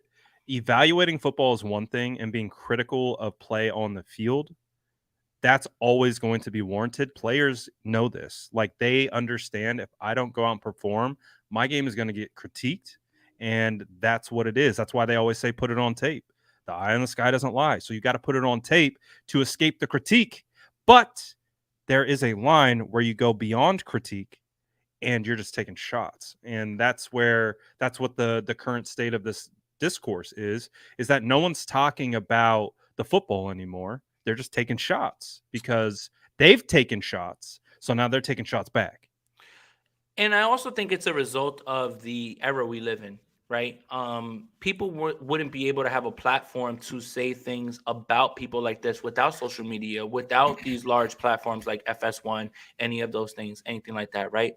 Because there was never any sort of discussion around Johnny Manziel, who said he literally watched zero tape and had to fake a drug test and lie about his father being in the hospital or whatever for the combine because he was going to fail a drug test. It's like we're in the he still has his Heisman Trophy, right, and we're in the beautiful era of people being able to speak their minds and giving voices to people that have never been able to speak, and largely taking barbershop discussions and wherever you would have these discussions, whether they're parties, to a open forum, and everyone gets a voice. But at the same time, it has opened the door for people to be terrible, misinformed, spew terrible takes, and all of those things. Yeah, and it's just, for me, it's like, it's a beautiful thing because it's helped us grow our platform. And, I wouldn't be able to do any of these things that I've been able to do. You the same. We wouldn't have been able to do any of the things that we've done without this era. But this era also has literally let in anybody who has an internet connection, and not everybody deserves to have an informed opinion or has an informed opinion. I'm sorry. No, for real. Like, I see people making football takes, and then you're just looking at it. You're like, that is just wrong. Like, that doesn't make any sense. Like trying to put you can have opinions about things. And again, your opinion's always going to be true to yourself and the way that you think about things. And your opinion matters. Your opinion and your matters. background. Your opinion matters. It does not. I'm not saying that nobody's opinion matters. Your opinion matters. But we have people definitively staking claim that this is what it is. This is how it is. This is facts, and it's just wrong. So that's kind of the current state. But again, yeah, we have a voice, and so part of this is just trying to weed through. You in today's world, you have to have built-in blinders at a certain point. Like, especially if you have a platform, people are gonna talk at you. So you just have to have blinders for certain things. TD, I see you here, man. And yeah, he basically said it. Like Ryan Clark saying Pickens is more talented than Justin Jefferson. But he played, TD. He played football. How could you argue with that? Even though your eyes tell you that Justin Jefferson is the best wide receiver in the world, and nobody's better than him, and he's had more catches than anyone who has ever played this game. He's about to be the highest paid wide receiver in the history of the game when it's time. But hey, Ryan Clark said it, but he played for the Pittsburgh Steelers, so you have to listen to it. And you don't know more than Ryan Clark, right? You don't know more than Ryan Clark. Stop it. That's what I'm talking about. We still are here giving opinions, and we still have discourse. My opinions can be wrong sometimes. Everyone's opinions can be wrong, especially football players. Absolutely. Let's see. We got another super chat. Double says Bosa and John Lynch don't like this quarterback situation. Bosa and John Bosa. Lynch. So you think Bosa's not here because of he doesn't want to answer the questions? Is that what we're saying? I have no idea. Bosa and John Lynch. I've apparently heard this narrative that John Lynch doesn't like Trey Lance. I mean, the narratives are just wild. The narratives are wild. I really think it comes down to football. You hear? Yeah. She wants in. She just lost a tooth. Hey, Bosa. She just lost a tooth, man. This is how you know she's growing too much or whatever. Tooth Fairy on the way. Tell the Tooth Fairy to stop by. I stole the money. I stole the money. I need it. It's not. There's not a. The Tooth Fairy left money and I stole it. There's no money in being a YouTuber. Especially in today's world. Nope. Let's see. We've got so yeah, that sounds like an opinion, I guess. Yeah. And we'll chalk it up to that. Go take it. Niner Cali Boy says Eagles, Chiefs, Bills, Bengals, all our fellow top 5 teams. What do they have that we don't? A locked-in quarterback that they have built around. Why is this okay? I also want to point out that while everyone wants a franchise quarterback, everyone wants one of those guys. Everyone wants one of those guys. There's only those guys, right? Like 8, less. 6, I think we're talking like there's tiers. So we're talking about 4 of the like elite guys. I think Jalen, for me, and I put this out last year, I think Jalen elevated into that tier. I don't think he's at the top of that tier list. I think he's at the bottom of the top tier. Yeah. I think Jalen's there. I think Herbert's definitely a guy that needs to be considered. Herbert's tier 2 for me. Right? Which is fair because he hasn't proven it, right? Like he hasn't gone out and won. But I also know he's had a lot of injuries at the wide receiver position. Yep. All that context matters. Context matters. And he's had poor coaching. Like, you know, I think Lombardi if we wasn't a good OC. Take it just from pure talent perspective, we understand Herbert is an elite talent. We understand Lamar. Is he in that tier? We know he's ultra talented, but is it Lamar? Is that still like a Herbert conversation? Lamar's disrespected. Lamar's a unanimous MVP. We're talking about something completely different. Like we're like Lamar, but he's in the Herbert conversation because he's got elite. He's at the top of tier. He's at the top of tier 2.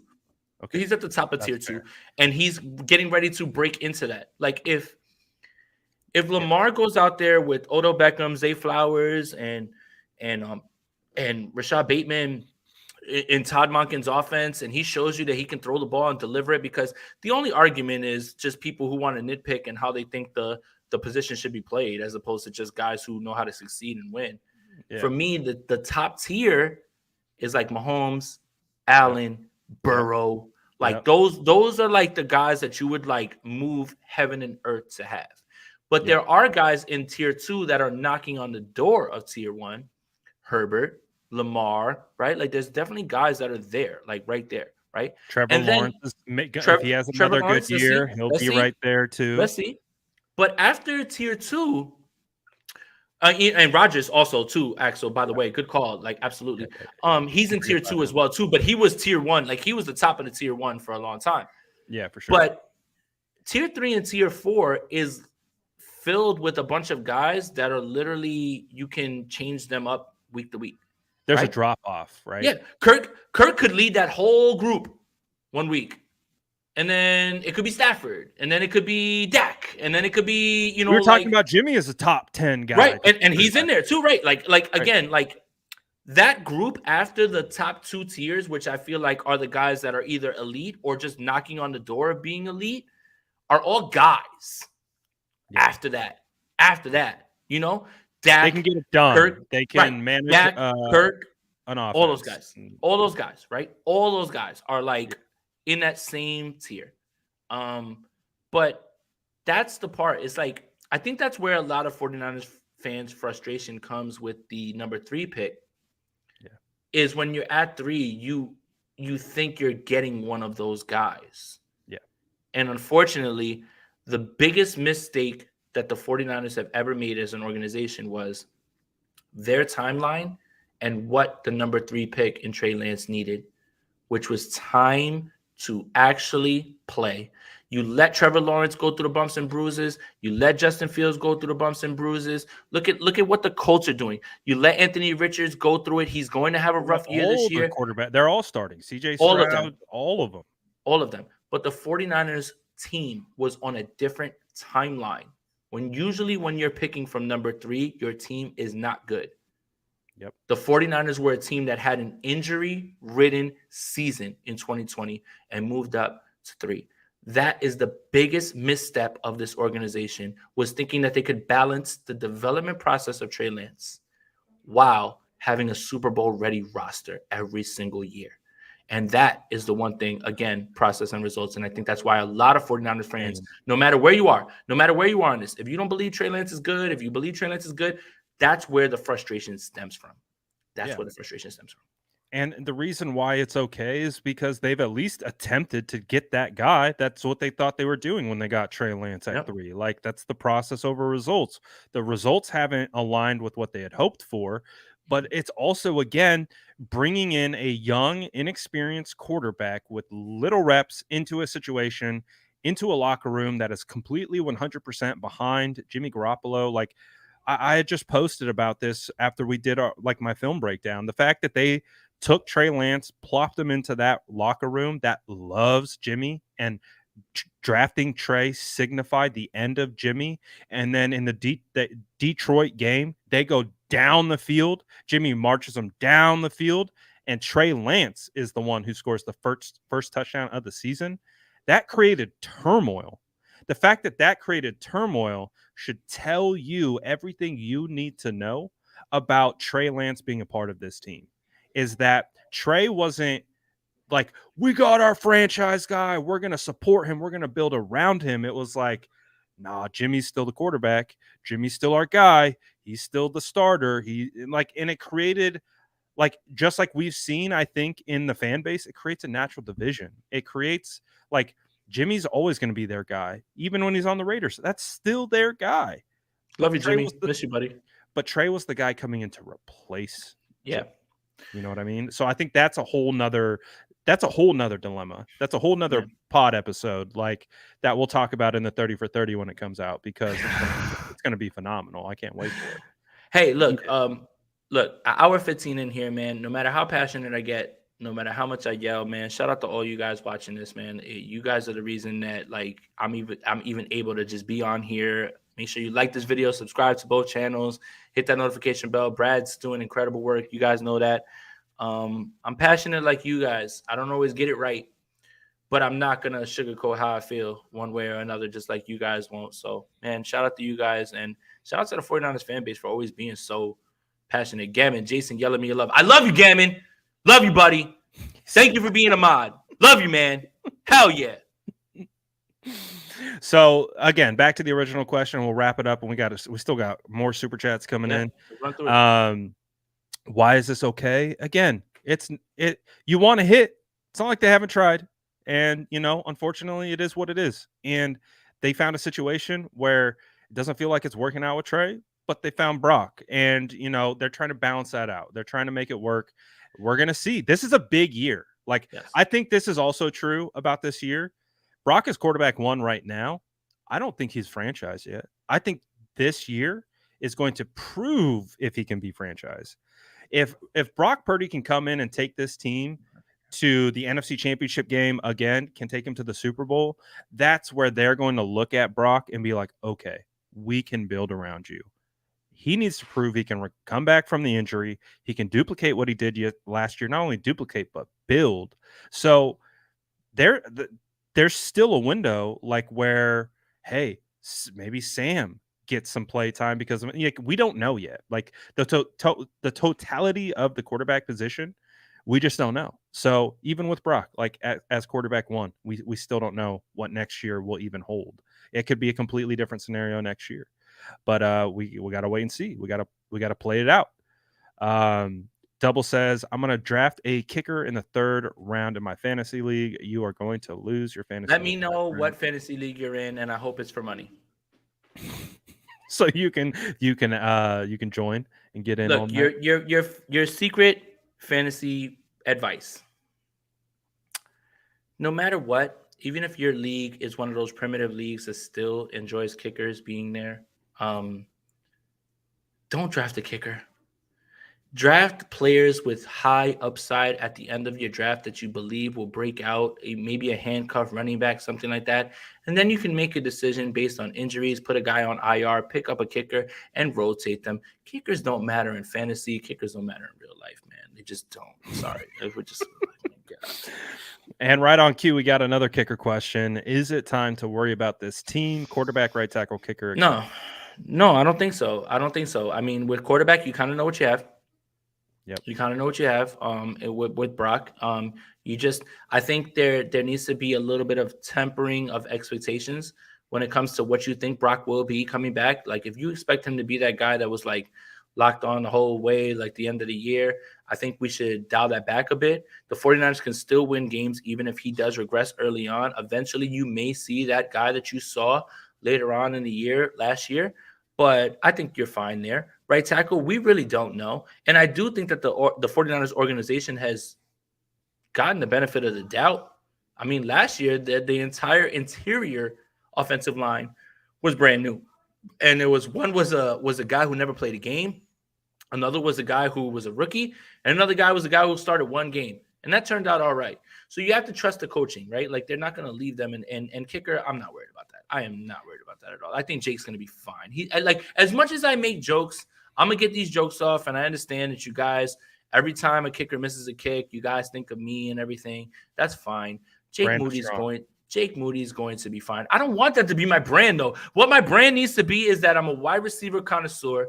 I can know when a good wide receiver is out there, i.e. Terry McLaurin and others, DJ Moore. Shout out to you, pal. Let's go. First touch, take it into the crib. Like, I want to be known as a wide receiver guy who, like, watches wide receivers, not the guy who rails on the easiest position to rail on, which is kicker. Yeah, absolutely. So again, this time last year, Aaron Banks was a bust. Jason Poe was going to be starting over him. Again, you just gotta preseason. People were freaking out after the Texans game last year in preseason. Like we don't know. It's preseason. It's not designed to look pretty all the time. Like it's not designed to look like what the Raiders did and have Aiden O'Connell look like a 10-year veteran, and they're running all these different types of gap scheme runs and pulling offensive linemen and tight ends, all basically using Kyle's offense against him. That's not what it's designed to look like, and so I'm not worried about it yet. Yep. And being at training camp, like I saw what this offense looked like in move the ball periods with Brock Purdy, and I feel very confident about what I saw. So I feel like he's still working his way back. Not saying he's all the way back, but I think he's going to be all right. Mm-hmm. Gammon says, new Twitter rumor, Bosa isn't signing a contract because he hates California. Also, George Pickens is much more talented than Justin Jefferson. He knows what he's doing. He does. He knows what he's doing. I love Gammon, man. He knows how to push my buttons. He'll send a kicker question. But I think that, again, that highlights what we've been talking about, man, is you actually did play NFL football, but you are pretty terrible with your football takes to believe that George Pickens is better or more talented than the guy who is the best wide receiver in the league. Like, I just What is more egregious? Saying that Pickens is better than Justin Jefferson or drafting Jalen Reagor over Justin Jefferson? Oh, Philadelphia Eagles fans are hurt, right? Like, I understand. Like, I get that. I'm not going to knock an organization's – hold on. I don't want to say that because I've been yelling about them with Jalen Hurd and Terry McLaurin. I think I'm more sick for Eagles fans. And I think the only reason that you should really, like, laugh at Eagles fans is the way the Minnesota Vikings. I don't know if you like ever seen that video. Rager is on the Vikings right now. No, that's pretty funny too. But the Vikings, after Rager got picked over Justin Jefferson, the room in the Vikings draft room, they laughed. Said, "Are you kidding me?" And they said, "Go send the pick, like go." Like they just handed it over, and they couldn't believe it. They didn't think that there was ever going to be a chance of it. I think Eagle fans should be more upset about that than anything at this point, because yeah, you've got Devonta Smith. You made the trade for AJ Brown. That's cool. Justin Jefferson is the GOAT, like right now. Like he is like the best, like right now, like in the world. Like he was it's mad disrespected coming out. He was a slot receiver, Brad. He was a slot receiver. He was a slot receiver. That's it. That's it. You know, he was my guy. I was always like, you know, CD was my guy, but I was like, this should be the big four, not the big three, because it was CD, Judy, Ruggs. And I was like, there's no reason why Justin Jefferson shouldn't be in this conversation of who's the best wide receiver in this class. And sure enough, guess who the top two guys are right now? CD Lamb, Justin Jefferson. Brandon Knight. So, well, and also let's use transparency, because I told you opinions are wrong every day. So let's talk about my opinion that was wrong. Do you know I wrote multiple articles for 49ers Web Zone when I was starting out about which wide receiver I wanted the 49ers to draft, not because they were the best, but because I thought that they would help the 49ers so much. Do you know what wide receiver that was? Ruggs. Henry Ruggs. Opinions are wrong. Opinions are wrong every single day. You get it wrong. I think, again, for the guys like you and I and anybody who addresses the draft and loves to do that, we don't get to sit in the room and talk to the person. Yeah, we're just looking at the actual like player. Yeah, that's it. Yeah. So I'm fine with calling out like where I get it wrong. Everybody gets it wrong. Mims was going to be good. I was like, ooh, Mims. I thought so too. Nice. I thought so too. And I thought the 49ers should send, something for him to just see, But again, I felt my process was correct at the time, but the result came out wrong. But I also am not afraid to call out what I've done wrong when it comes to the process. But I'm also not going to sit there and lie when I get it right, like Terry McLaurin. Like, I don't care. Like, I don't want, like, I'm not going to let that slide. Jalen Hurd went to the Patriots, pulled up for 2 days, went right back. He was like, I'm going home. Like, he was like, I'm going. He was like, all right, I'm good. He was like, he just wanted to show that he could do it for the culture. Like, it just like it's just more about, again, there needs to be accountability on both sides. If you are going to disrespect Trey Lance and talk about him, that's fine. But just know that you keeping yourself open for the same exact thing. Like, when we go back and look at yours, and I am talking about Michael Lombardi. I don't care. I'm not getting up off him. And Jerry Jeudy, right? Jerry Jeudy. Like, I would have been fine with Jerry Jeudy as well too. Yeah, like I think I'm thinking back to some bad takes. I was hard on J.C. Horn. I think I was wrong on that one. I think he's more than a capable cornerback now, because I was trying to kind of make this thing that he wasn't a big effort player, but I think I was wrong on that. So that that's the thing about the draft evaluation is you got guys with their entire careers staked on picking the right guy, and they get it wrong. Like, they're not doing it because they're just like, whatever. And, they're trying their best. This is a whole franchise trying to make the correct decision. And Brad, I had someone, point that out to me, like, I agree that Michael Lombardi's a clown, but like, the draft is a crapshoot. I don't disagree with that sentiment at all. But when Bill Belichick says, I want to draft Warren Sapp, and you as Michael Lombardi says, I don't think you should do that. You should trade down to pick 30 for a guy who in 2 years works at a Walmart. That's where we kind of like Warren Sapp is almost like the opposite of a coin flip. That's the opposite of a coin flip, right? Like when you watch him, it doesn't take the greatest scout, doesn't take the greatest football brain to look at Warren Sapp and say, you're a hooper. Like you're going to ball. Like this is almost a can't miss at number 10. What would be the change of course for both those franchises if the New England Patriots draft Warren Sapp as opposed to the Tampa Bay Buccaneers, who said, thank you, can't believe that you did this, appreciate you, And that's the part that it's just like there's guys that you have feelings on. You have a feeling about them, right? And in the first round is your best chance to hit. That's even that is like less than 50%, right? Like Brad, like we've gone through the numbers. Mm-hmm. But you look at Warren Sapp, man, and you have to like with the most casual football mind, look at Warren Sapp and say, that's a hooper. That's a guy that's gonna hoop. And they decided not to draft him. I just don't understand. I don't understand that one. I don't get that one. Also, too, like I remember going to bat for Aaron Donald because everyone was cooking him for He's his too small. measurables. Yeah, and I was like, "No, you guys are tripping. Like that's not going to be a problem at all. Like he's proven in every aspect. Oh, but look at this. Look at the measurables.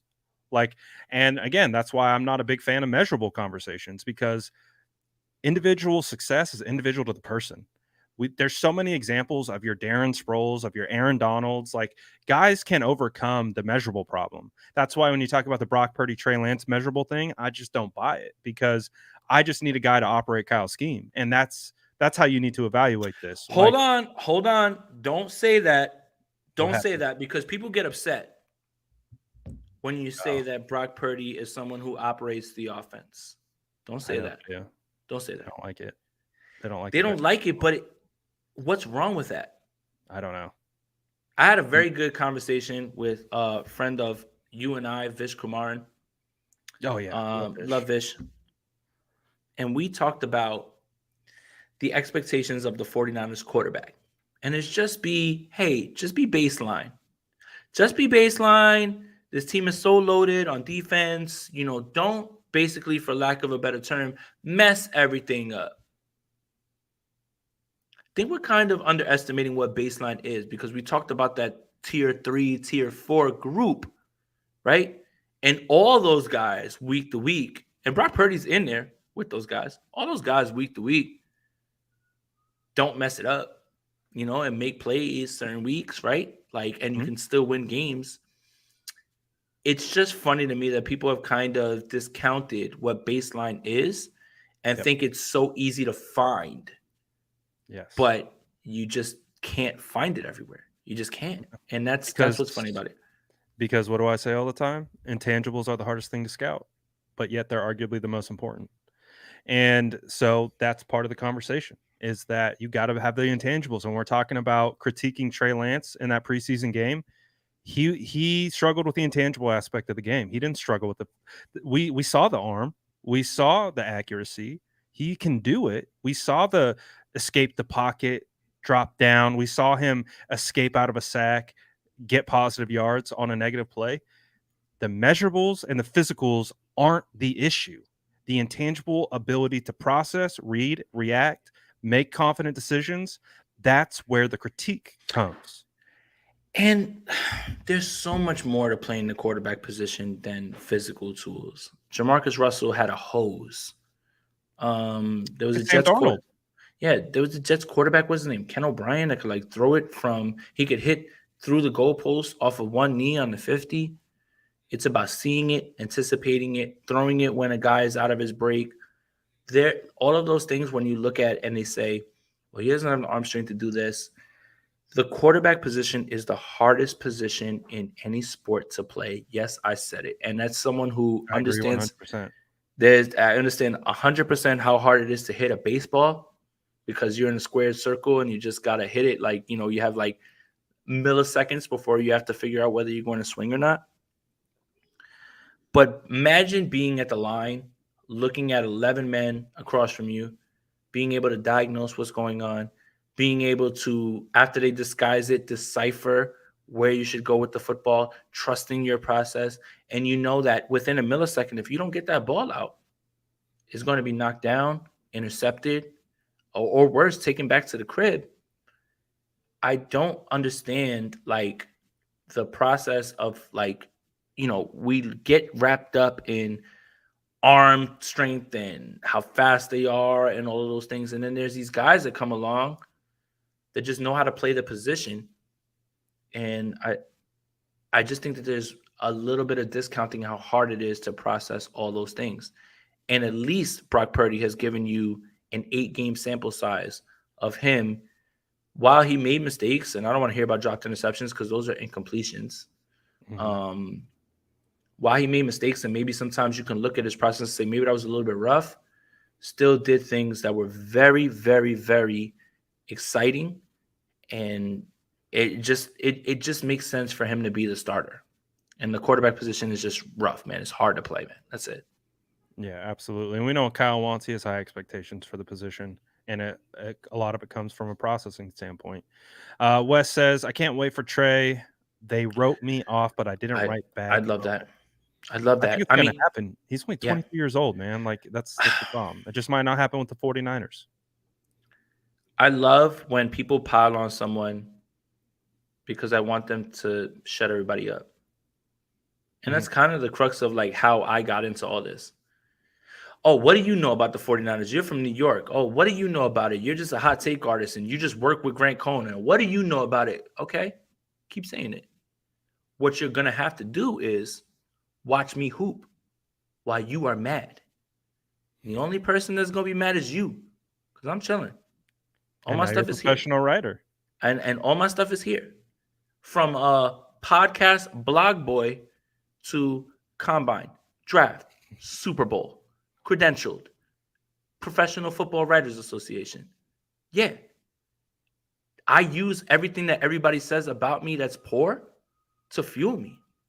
And all you got to do, if you don't like me, sit back and watch because there's nothing you can do about it. And I'm going to keep cooking. So I hope Trey has the same exact way that he's thinking about things. Exactly. I also don't want him to listen to anything. But I don't have a problem with looking at what people say about me and saying, bet, I see that. And I took that personally. Yeah. I like it. Please. Absolutely. And nobody wants all the love. I need a little hate. Give me the hate. Please. And if you think I'm scared, I lean into it. So don't give me the hate. Don't give me the love all the time. I love the love. Trust me, bro. And I love the love. But I love the hate a little bit more because it just makes me go harder and I want to prove you wrong. And the only thing you can do is watch me because I'm going to cook. You can't stop me. I hope Trey feels the same way. Agreed. Need fuel for the tank. Keith says, agree. Drafting kicker in the third is excusable. Oh, by the way, I forgot to get at you for Sean Payton. Oh, yeah. Yep. Got me. Cooked me. Absolutely cooked me. I can't believe that is. I can't believe that. No. I was predicting that Sean Payton was going to be the guy in Dallas and that they were going to get rid of. Oh, I remember McCarthy. That. Yeah. No. Keith, you got me. You cooked me. But nobody wants to bring up the fact that I called Cards to the Saints, Rodgers to the Jets, Jimmy to the Raiders. Like nailed all of those things. But it's the same thing. You know what, Keith? You deserve to get at me about that. I love that. Gammon says, Sports Network reports Lynch wanted to select current Bears quarterback Justin Fields in the 2021 NFL Draft. However, San Francisco 49ers head coach Kyle Shanahan insisted on current 49ers quarterback Trey Lance. I don't like getting into these discussions because we don't know how it would be with Justin Fields. Justin Fields probably landed in the right place. A place where he could develop, a place where he could go, a place where he could go through his bumps and bruises. Coaches can go, but a guy that you drafted that you see a little bit progression in, I don't know if that would have worked the same way if they would have. And trust me, for anybody who knows, Brad and I, who did we want? Fields at 3, baby. Our prince, Justin Fields. But that doesn't mean ball out this year too. That doesn't mean that this would have went the same way. He might not have been on the same timeline. But to play devil's advocate, real quick, let's just say Justin Fields was the pick, and Jimmy Garoppolo starts the first year, which was smart, right? Like they made the NFC Championship. I think we no matter what we thought, we would have been banging the table saying, "You got to play Fields. You got to play Fields. You got to play Fields." Same thing as get Jimmy out of here. Like right. Fields shop. What if I told you that the same offense that you guys were so adamant was wrong for Trey Lance when he started possibly would have went different for Justin Fields, and here's why. The running game that they wanted to run with Trey, Fields gets to that edge faster than Trey Lance does. He's a much better runner. He's a much better runner than Trey is. And you've seen it. He literally would have broken the rushing record if they allowed him to play one more game, but they thought better, and they were just like, he's the franchise. Why would we risk him? He'll have another chance. But while Trey and Justin would have been developing in that time, they still would have been able to have a competent offense and still been able to run the football in the way that everybody thought they would with Trey Lance, and with like Justin Fields would have been able to afforded himself more time. By one, he probably would have been able to avoid certain hits because he's a much more polished runner, And I think we can all agree with that. Yeah. And two, while he was developing passing, the 49ers still would have been able to win games with Justin Fields. Again, I don't like getting into the what if that, what if this, what if that. But if you look at the way that Kyle wanted Trey to develop passing, and while he was waiting for that to kick in, he wanted to use the running game, I think Justin Fields would have been perfect for that. And he probably would have been able to, like, kick up a little bit more in passing if he would just hit some of those throws. So I don't like getting into it. Again, hindsight's 2020. We wanted Justin Fields when it first happened. Whatever it is whatever it is. We will never know. But I do think that if Trey and Justin swap places, things would be much different for both of them, including like Trey being able to be on the Bears and just go ahead and go through his motions and be able to have his moments of where, build from the ground up, basically. Right.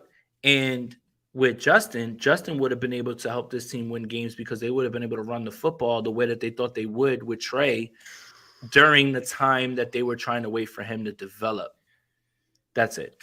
Could you imagine like two quarterback sets, like, or the two quarterback offense with Fields, like, oh my gosh, it would have been crazy. Even putting those guys on the field at the same time, you could literally line Justin up at running back and you could throw out of that. You could, like, it would be. I think it's a lot.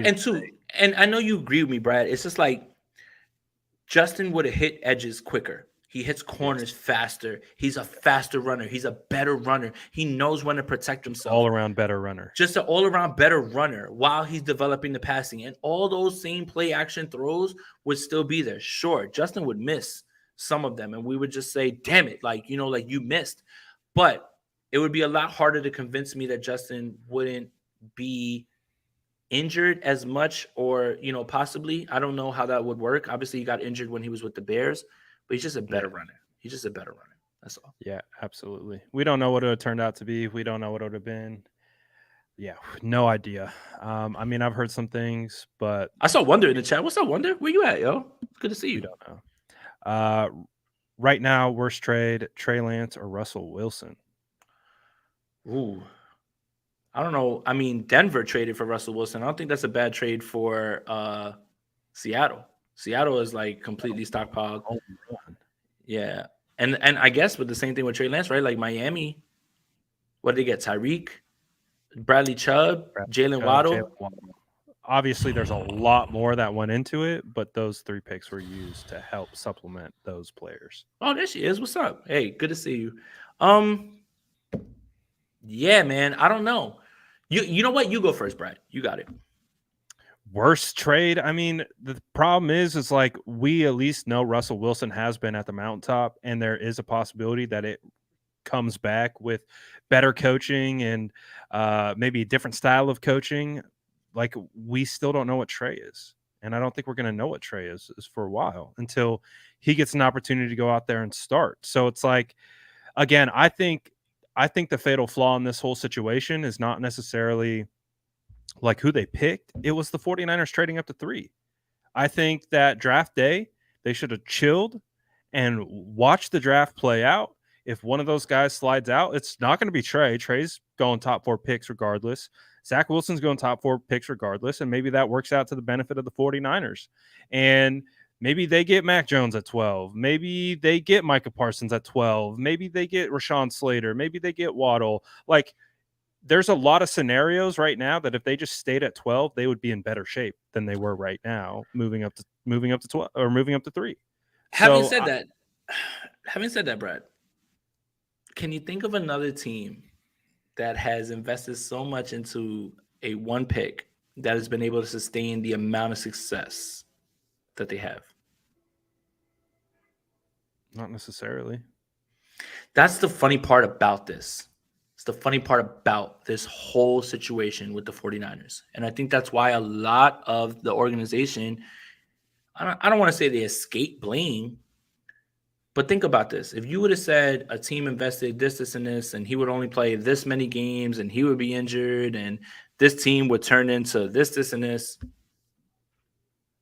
would they be at this spot, like being in the NFC Championship game, being this close, like being considered one of the best teams in the league? Like, that's crazy. It's crazy to think about that. It really is. This is such a unique situation that the reason that the opinions are so far differing and flying around is because no one's ever seen it.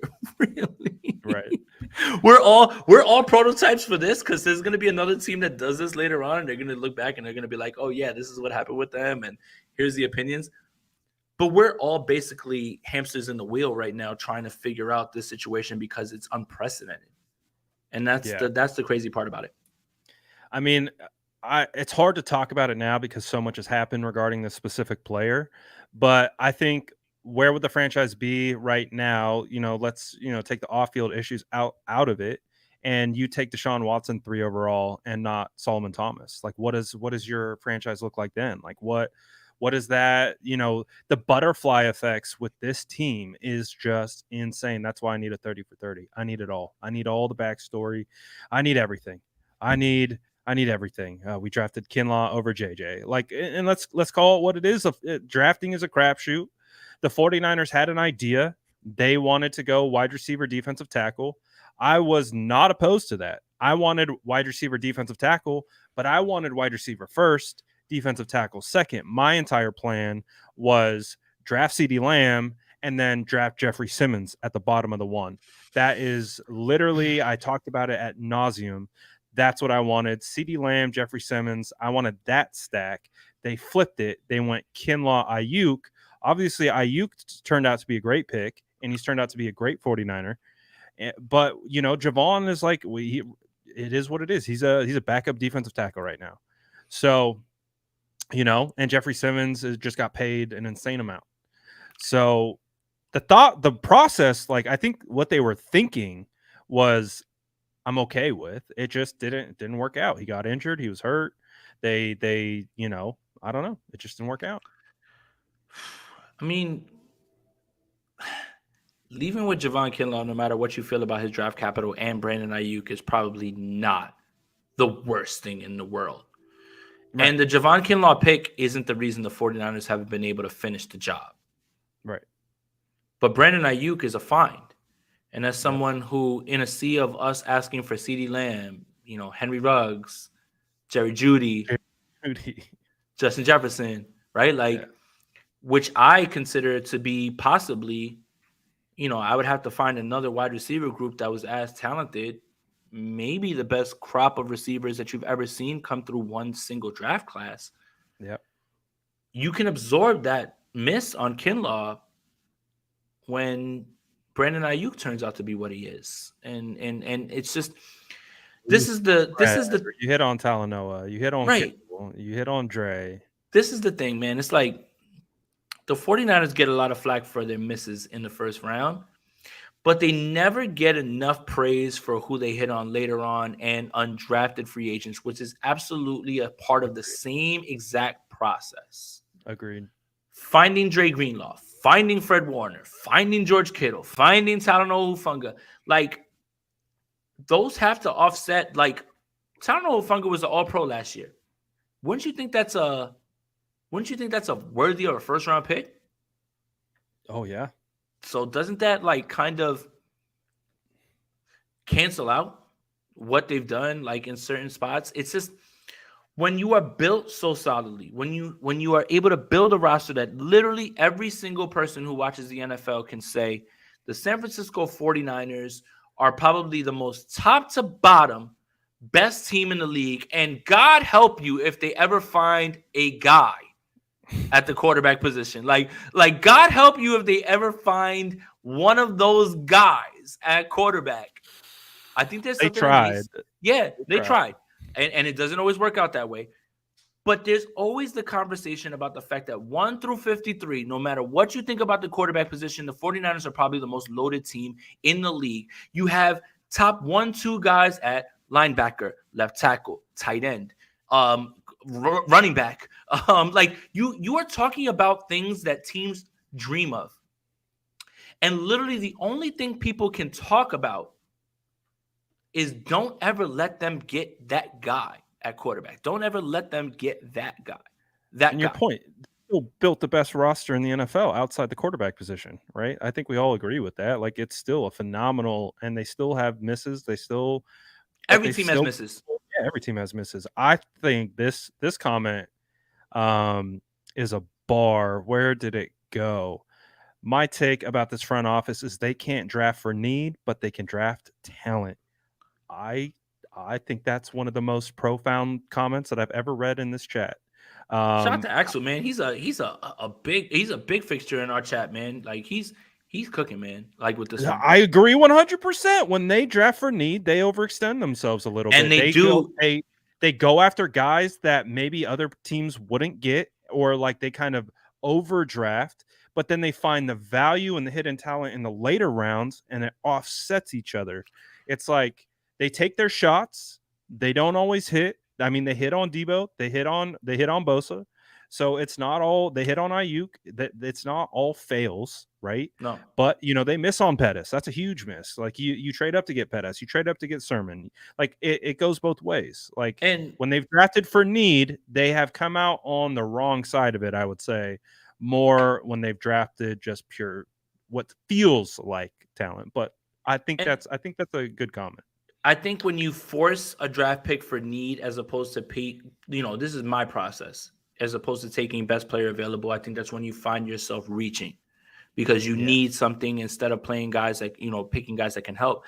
And I saw somebody say, well, what if Brock Purdy is that guy that I was talking about?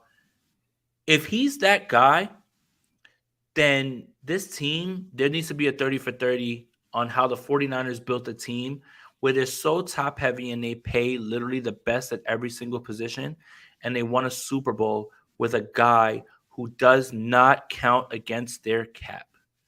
There needs to be a masterclass that needs to be taught about it, and how you can circumvent draft misses and how you can build a roster to this degree. So I would love for him to be that guy. But what I meant by that guy was going back to what we were talking about, like the tier 1 guys. Don't let them get a Mahomes. Don't let them get a Burrow. Don't let them get, even if, I know the snarky comments are coming. They passed on all those. Okay. Like, you guys have a fair point there, like 100%. But when you look at the way that this team has built themselves, if Brock Purdy becomes that guy and he doesn't even count against the 53-man roster in cap hits, start the 30 for 30 now. Like, there was something, I can hear the narrator right now. What if I told you a 7th round pick who was the last pick in the NFL draft would lead the 49ers back to prominence? This is 30 for 30. If Purdy wins a Super Bowl with this team, there will be a movie about it. There's just needs to be. It's going to 100%. happen. It's Rudy. It's Rudy all over again. So again, like, there's still, I think we talked about the name too. I think we didn't we call it Relevant? Like that was the Mr. name Relevant. Of the motion. Yeah. So like, it's the same thing. It's like the 49ers are trying to do something that nobody else is doing. Everyone else is so focused on making sure that they pay their franchise quarterback that they have to like let guys go because of these contracts. The 49ers are literally trying to fortify everything around a quarterback that they don't have to pay, to the point that literally they're making his job as simple as they believe they can be. But at the same time, they're trying to do something that nobody else has done. If you look at the last few Super Bowl winners, and Nick Foles is probably the exception, the last Super Bowl winners all have been guys, dudes, the best of the best, right? Like, Stafford won, but Burrow was in there, right? Like, and I think we can all agree we probably should have been there instead of them. And I want to open up old wounds, but yeah, but like, it's the 49ers are trying to do something that is against the grain.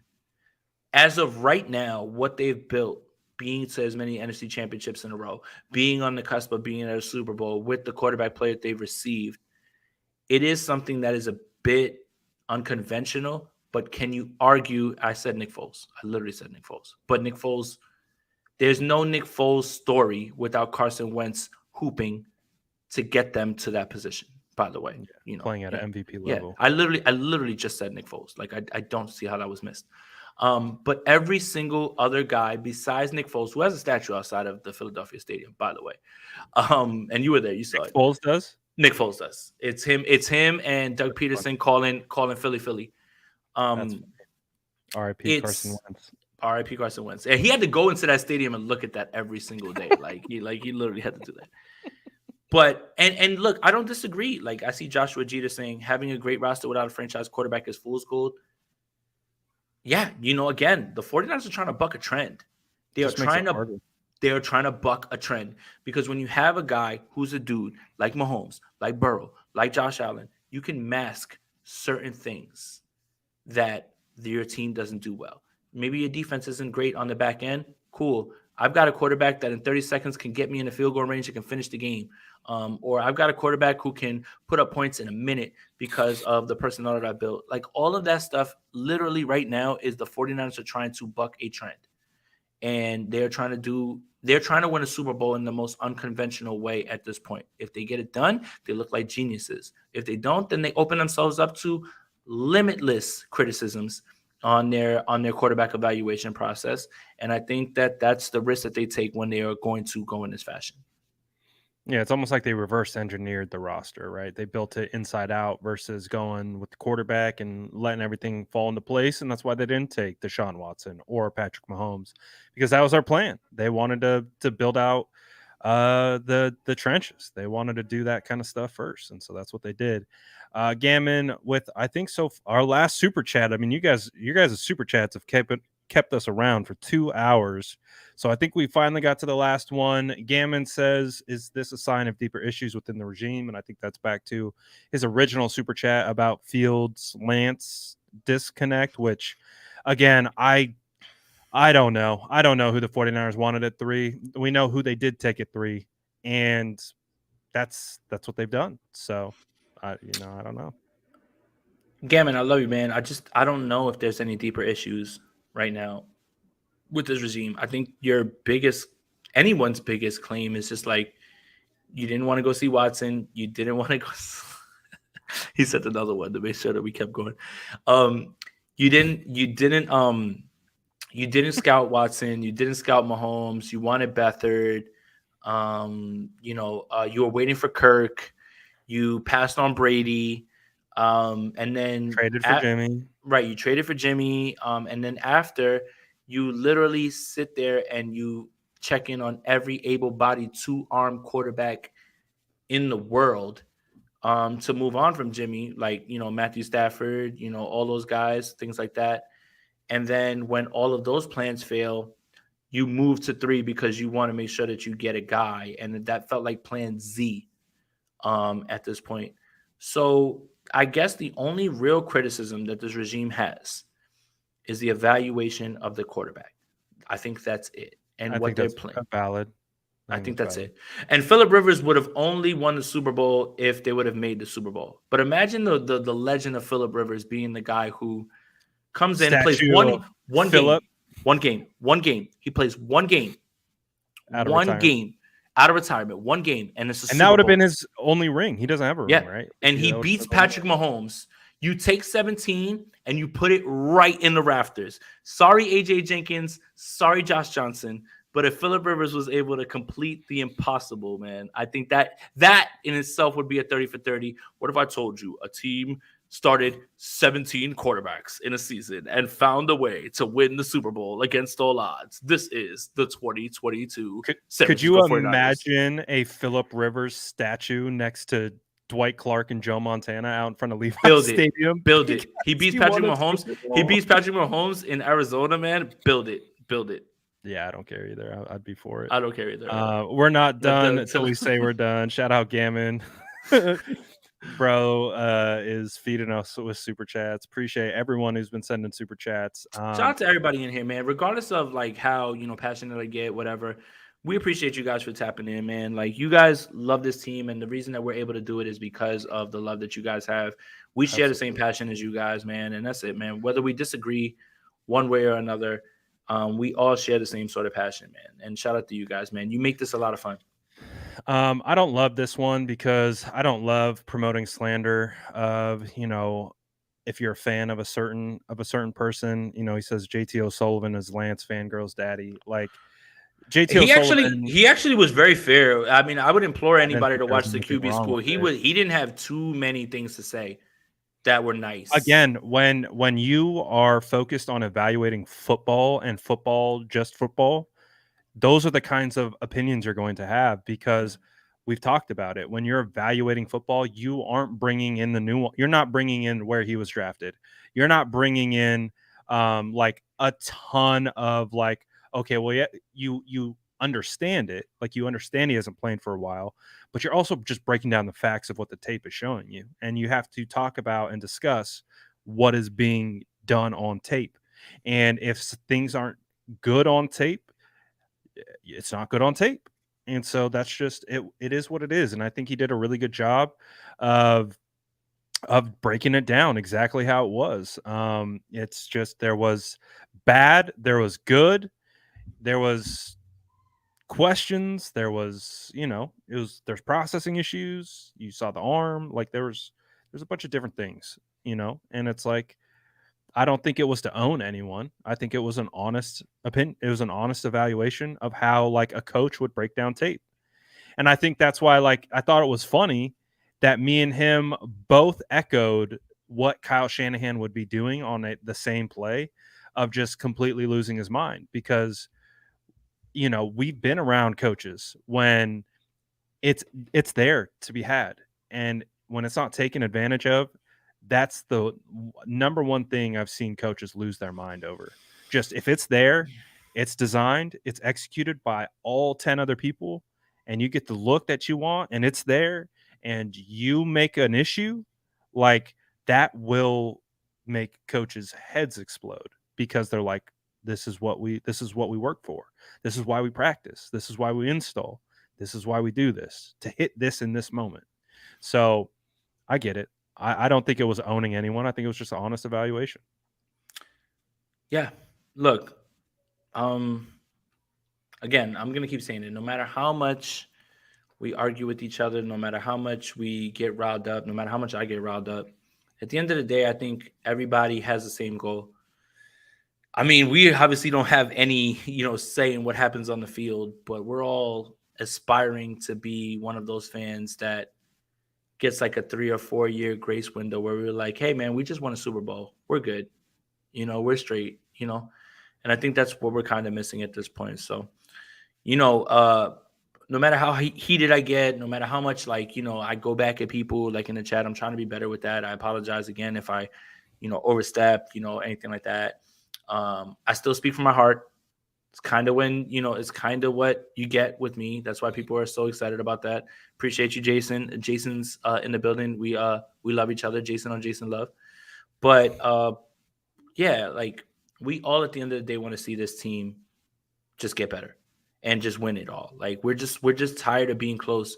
I literally someone said, "What's a sports moment that haunts you?" And I literally posted the picture of Michael Crabtree reaching out, in the Ravens game for that, Hey, yeah. And it's just like younger 49er fans who have never been able to experience the glory that this team has behind them. You are the toughest breed. I'll say that until I'm blue in the face. The people that have been able to experience the 4 and 5 championships, God bless you, man. Like I'm so happy for you. You got to see everything. But like there's so many younger 49er fans that don't know anything but those memories and pain. And I think at this point, like even the people who have watched the 5 championships can literally sit there and say, I need one now. Like it's too long. It's too late. It's too late. Like I need one now. But the younger fans are the ones who are starving for this. And again, like passions run high. We have a very, very passionate fan base. We have one of the most knowledgeable fan bases in the NFL as well, too. I just want to make sure that like before I go, like no matter what, before we get out of here, that yeah, I really want you guys to understand that it's important that you guys tap in. It's important that you guys send your comments. It's important that you guys just watch more than anything. And we appreciate you so much. Yeah, absolutely. Echo the same thing. We appreciate the support. I mean, if you stayed for 2 hours watching this You a live real one. from I wouldn't start watch to me for finish, 2 hours. I wouldn't watch me for 2 hours either. Nah. Grab your cookies because you deserve a whole batch of them. But I mean, I think we were able to talk about pretty much everything we wanted to talk about. We knew this was a loaded episode because of all the stuff, and it was, of course, going to be quarterback heavy. And I popped a little bit. So if you we want got spicy Aponte. if you want to see me pop, it was early in the episode. I popped. Like I had to let it go, and I know that you guys missed that. Like I love being measured. Like I love being like very much like calculated, and I'm doing a much better job of that. But everything that I've seen this entire week, it was like boiling up like to the point where I just had to let it go. I've been doing this for going into 6 years, 7 years, dude. I can't believe it's that long. But year 3 of doing this full time, and but I've been around for Smith versus Cap. I've been around for some pretty crazy stuff with the San Francisco 49ers, and I've never experienced anything. From a national media perspective, from local media, from fans, from content creators. Like I've never experienced this type of toxicity from any of this stuff, man. So shout out to you guys, man. If you pop into our chat, you bring good energy, you bring good vibes. Again, we're not going to agree on anything. I think that's with everything. Like that's one of the things that like me and Jason talk about too. Like we started the show with Jason absolutely cooking me over calling, Moody the franchise kicker. But, like, it wasn't meant to be about no, Brad. I know. We're bringing light to the situation. No, can you put that last one up? The super chat? Yeah. I'll find it, Jan. I'll find it. Jay, if I'll we find make it. it I'll find 3 it. hours next time. If you want to do 3 hours. You have a McNabb jersey? I remember that's what the double agent accusations came from. The allegations, remember with the Eagles, is that back in the day when I used to wear things that matched my Air Forces and with baggy jeans, I had a McNabb jersey with a Eagles fitted that matched perfectly, and it didn't really like. Now for me, I could never wear another team's gear at all. But that's where that all came from. So, and look, Ariel's asking, man. I guess we should just like talk about it real quick before we go, like at the end here. Sure. What is it? He says best ball draft. Oh, thank you, Debbie. Yeah, we were talking about that too. So we're probably gonna have to do a dedicated show because just a show that has nothing to do with the 49ers, and we're just gonna absolutely we got to determine who's gonna be in the league. We only have so many spots. So we got to come up with some kind of like raffle system or. Well, no. How many of you guys actually have Underdog Fantasy and have used promo code Aponte to double your first deposit up to $100? Like, I need to see that right now in the comments. If you do have that in the comments, then you are prepared because as soon as I send out the link, you have to immediately jump in. First come, first serve. First come, first serve. Everybody, look. So Ariel's in. He's got his. I know he does. If you are looking to join the best ball draft, which will be 12 teams.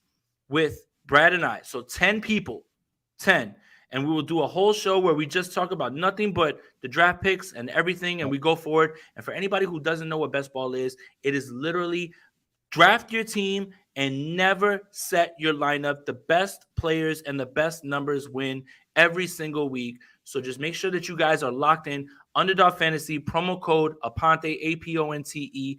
Double your first deposit up to $100. We'll probably set it for maybe a $5 draft, something like that, something that's really small. But it's more about just engaging with the community and just getting you guys involved with us and finding a new way to. And we go all year with it too. Oh yeah, and every state of the franchise, we're going to talk about who's doing what in the best ball draft. Bragging rights. Get ready. Yeah. Do you want to be a part of the community? State of the franchise best ball coming soon. Make sure you guys are locked into Underdog Fantasy promo code Aponte. We are going to set that up sooner than later. Literally, me and Brad were just talking about that. I think it'll happen this week if we can make it happen. We'll figure it out. We'll put it out on our Twitters and stuff like that. We'll let you know. And Charlene, it's available in all states. It's not wagering. It's basically like daily fantasy. So yeah, you're good. You should be fine. Yep. So shout out to you guys. Big episode today, 2 hours long. Appreciate all the super chats. Again, we understand when there's quarterback controversy, there's going to be some animosity, especially in the chat, especially amongst media, especially amongst creators and fans. So the ability to move through these things with style and grace, I think is what I we're don't know trying. anything about that. I'm going to leave the style. I'm going to leave the style to you and the grace. Oh, you bring the spice. You bring the style and the spice. I don't know. I think you got the style. I don't know and if the you grace. could call it grace for me, but Nah, it's I don't something. got it. I just bring the ginger beard. And anyways, we appreciate all you guys in the chat. And as always, you already know we're on both channels, sub and like both channels, both videos. And anything that you got cooking up, it's Wednesday. You have anything that you want to plug rest of the week? No, just Niners Nation. I put up an article today. What did I write about today? My goodness, about Steve Wilkes and what he talked about with the linebacker 3 position. So, Pro Football Writers of America, Jason Aponte is going to be giving you Niners Nation content every single day as well too. And if you want me to vote for somebody in one of your favorite positions, I'm not afraid, to take like a little to take some extra super chats, take some extra money. Like if you want Jake Moody to win Offensive Rookie of the Year, send that money, man. Send that you money. want Ayuk Offensive Player of the Year? Just send those super chats. Send that money. No, it's an honor to be able to say that I've grown in front of your eyes, and none of this would be possible without any of you guys, man. Today's like today is a day of reflection and just making sure that I acknowledge the people that like enjoy my content. It's not all of you. Like there's plenty of people here that are just like, God, I hate this guy, and that's fine too. But the people who like ask me constantly questions and engage with me, man, like I appreciate you guys, man. I never would have thought something like this was possible. Absolutely. And congrats to you again. I think new segment for State of the Franchise, Special Teamer of the Week. We can just name. Is it Andrew does Tabor? that. Andrew does that. Andrew Special Teamer of the Week. For anybody who watches Sprint Right Option, you know that Andrew loves to troll me about Sprint. Like okay. we go through. Well, we do the review. Right. That's a Sprint Right option. Hey, look, we can do it on here too as well. Like it's cool. Like if you're fine with that or whatever. But I fully expect when Jake Moody makes his first kick on Saturday that everyone's gonna at me and be like, ha ha ha. The joke's on you. I'm gonna be the first one. I'm coming. I actually want him to make the kicks. Like that's the thing about it. But you are sadly mistaken if you think I'm not gonna get these jokes off, man. You are sadly mistaken. No, we need them. We need this back and forth for the timeline. We need kicker arguments more than ever before. Look at Steph said. Steph, go back and watch the beginning, man. Steph, I be cooking, and shout out to my co-host, by the way, Bully Ball every single week on Gold Standard Podcast Network, and with the amazing, incredible Steph Sanchez and her hair. You need to watch the beginning because I definitely cooked and I was really like yelling and ranting, man. Like you'd love it. All right, I think that's the sign that we need to get out of here. All right, guys, we appreciate you. You know the vibes. Drop a cookie in the chat if you stayed the whole time. Appreciate all the support. We'll be back next week to discuss what happens in preseason week 2 on Saturday. Well, wait, hold it real quick. Russell Wilson's coming back, man. Let's get it. Oh my God, man! Like, can we just get rid of this dude, please? I don't want to see him anymore. Oh, can't wait. It's going to be fun. Appreciate you guys. We're out. Later. That's Jason Aponte. I'm Brad Graham. We're going to get into it all right now.